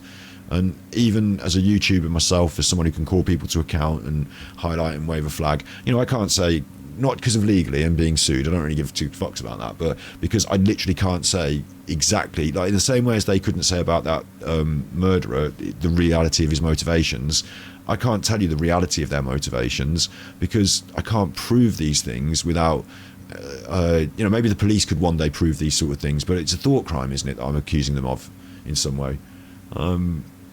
But it's a real issue, just, you know, being able to trust and who to trust, social media, you know, that whole thing up in the air there. I think that people are more naive than they realise, and they take more for granted than they realise on social media. I certainly think, well, I've seen it in action. Let's say that I've seen it in action, so I totally believe that. And it's not just that, you, like, with the ASMR, it was a funny one as well, because we did a lot of work for,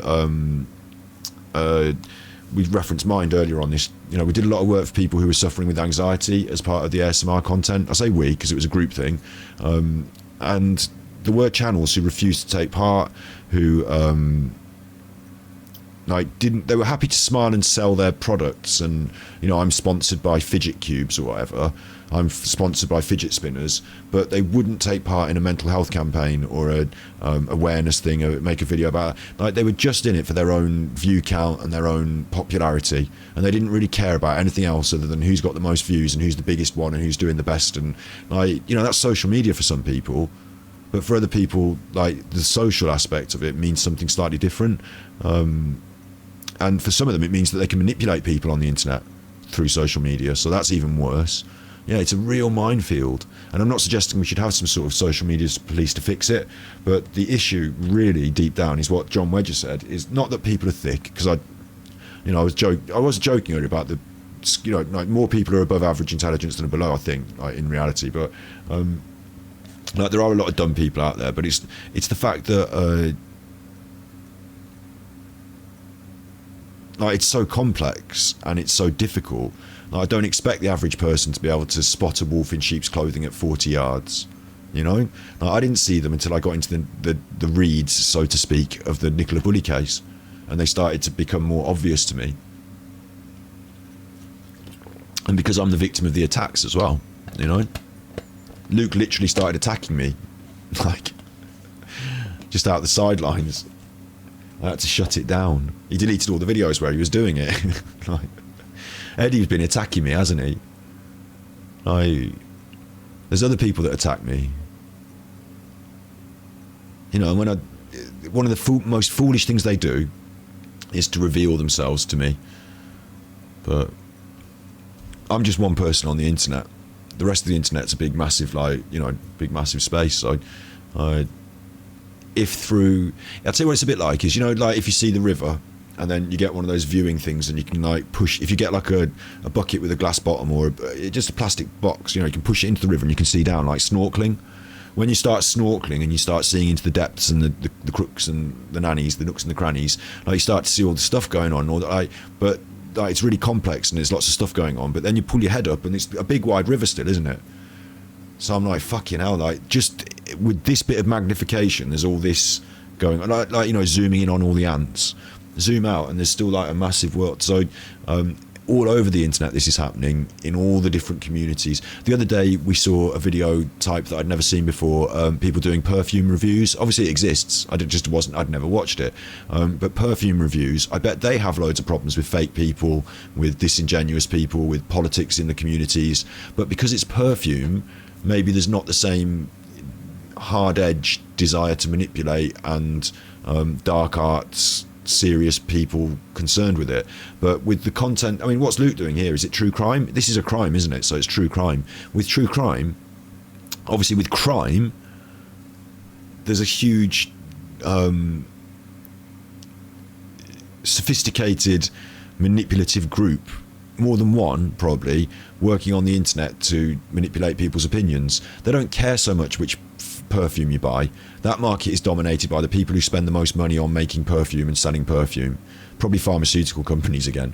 But you know, the criminals are not going to care, but they care about what you believe about murders, about what you believe about crime and punishment, and so do the right wing, and to a certain extent so do the left wing, obviously, because we're the ones that are trying to protest to make a freer world, aren't we? So like, that's an actual battleground, like a real battleground, and being brushed up against it, right, by doing Nicola Bully content brought several people to me that are clearly fake YouTube influencer weirdos, like several of them.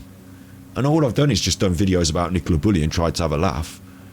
Like, how am I in this position where several of them, and I'm not, you know, I'm going to stand my ground and say that, like, fake YouTuber weirdo influencers. Like, I'm looking at two of them now. Do you know what I mean? I think, Kelly, you would find this as well. Like, if you're going to continue on the process that you're going towards, people are going to look at your work and say, well, I don't want, like, just in general, people like this are going to say, well, I don't want her to be successful. She threatens everything I believe in. Do you know what I mean? Like, and like what this was a warning that Brian Harvey gave me after he watched my Super Chuffer Nicola Bully Case Solve video. He said, you're going to get loads of trolling now, and I laughed and said, oh, we'll get trolling, you know, I'll just deal with it. But since then I have had another level of trolling, like a special extra weird level, and the people that I look into who are doing it turn out to be fucking weirdly connected to dodgy shit. So like it's almost like confirmation that that's happening, and it makes me, you know, in some ways I could go on about it and look, oh, Scott's paranoid on the internet, get the White Room background out again, we'll do that. In fact, I feel like doing White Room episodes sometimes where I go on and put the White Room background up, put a tinfoil hat on, and just tell you all these other ideas that I, you know, could talk about, like an ideas, not an ideas space that informs my ideology. I'm not paranoid, but a conversation about ideas because they exist as ideas, yeah, framed in the White Room, so everyone knows that I'm pretending to be, you know, paranoid so that we can talk about the ideas, yeah. But in reality, I'm not paranoid about these things. I'm realistic about certain things where other people don't see the levels of depth, and Kelly completely would agree with this, I'm sure. They don't see the level of depth because they're not watching 10 episodes of John Wedger and picking out the inconsistencies, and like, they're seeing what he said on one podcast once and believing what he said. So the manipulation isn't being spotted, and if you spot the manipulation and call it out, the Emperor's got no clothes. Everyone around said, shut up, little kid, the Emperor has got clothes, you're stupid. And the kid had to go, no, the Emperor is naked, and he had to go on about it for them to see it. Like, eventually they all saw it, but you know, they were all watching the Emperor parade round in nude. Like, it was a big social event. In our society, you can scream the Emperor's naked, but they're watching the football or Coronation Street or getting angry at Muslims. So they're not even watching the Emperor parade round. So you can't even point at it and say, this is them being naked. And when you do, it's been a long-winded conversational video on YouTube that takes 3 hours, and nobody fucking cares, really, you know? Only the people that want to confirm that bias in themselves anyway, I suppose. It's funny because I'm quite anti-establishment, and I'm quite on the side of to a certain extent, law and order and justice as well. So that's weird, isn't it? But I think my grounding in exploring conspiracy theories when I was younger, like probably being a bit more wild and paranoid when I was, like, you know, a younger person, the zeitgeist times, you know, the 9/11 times, like there was a lot of interesting ideas around there, weren't there? And having lived through them to the point where I've been able to, instead of becoming Alex Jones and selling people a load of supplements so that he could pumping out a load of bullshit for a load of supplements, yeah, I was able to learn about the even deeper processes that went on that perpetuated all those conspiracy theories, and which things were reputable and worth questioning society about, and which things were not reputable and not worth following. And that's why when something like QAnon comes out on the internet, I didn't follow some stupid rabbit hole and think Joe Biden's a robot, but some people did because they weren't from that grounded place. So yeah, it's a real interesting collection of ideas, juggling ideas that informs an ideology, I suppose, but not if you, unlike what John said, ideology is not just all ideas. It's what's in your. I'll go back to this point to finish it. It's what's in your heart and what's in your mind to a certain extent that won't change. Not because you're stubborn and stupid, but because you know it to be true in your heart what's good and what's not, and you don't need it explaining, like whether you should help someone or not, or whether you feel that someone's being a nasty person. You know it. You know it. And I think some people just don't want to admit it. Either the truth of what's good and what's right to themselves, or the truth is what's in their heart is that they're not that good and they don't really care. And like, some people should just say it more publicly. Obviously they won't have such public support, will they? But like, you know, like there are people out there who, like, they admire them. Like Andrew Tate will say it publicly that he just doesn't care about certain people. Tommy Robinson will say it publicly. He just thinks, you know, fuck those people, selfish. These people will say they admire those people, and to a certain extent some of the things they say are right and some of the things are wrong, and can we take a bit of this and a bit of that. There's no good to be taken from the hard right. There's no good to be taken from Andrew Tate. If you admire them and you this and that, what it is you secretly are a selfish, nasty person who doesn't care about people. What's in your heart is what's in your heart, but you just don't want to admit it to yourself or to the rest of society because you know it's wrong. So, like, there you go. And you might win out in life and get loads of money, or you might lose out and become a horrible, nasty, bitter old tart. But like, who gives a fuck, really? Like, you've lived your life like a bitter old tart the whole time anyway, because you were nasty. So, like, that's like the payoff is in the experience. Like, it's not about amassing a big stack of money. Like, it's about living a good life. But some people don't see it that way, I think.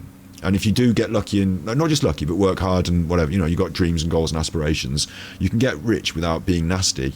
It's not mutually exclusive that you have to sort of be a nasty, horrible, dog-eat-dog person in order to get rich.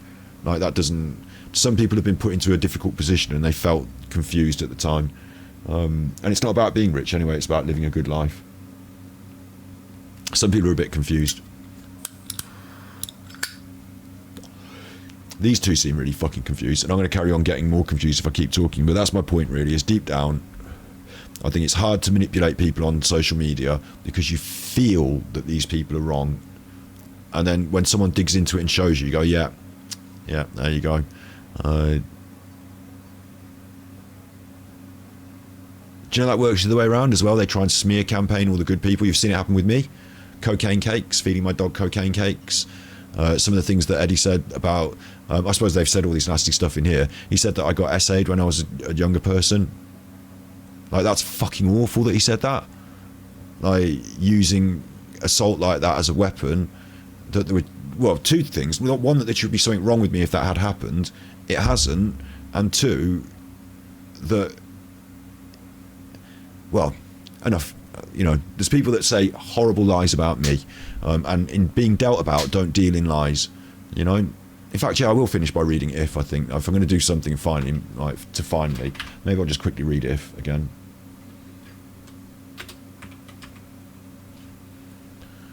Maybe I won't waste my time doing this actually, but you know, I've read it enough times now, haven't I? But the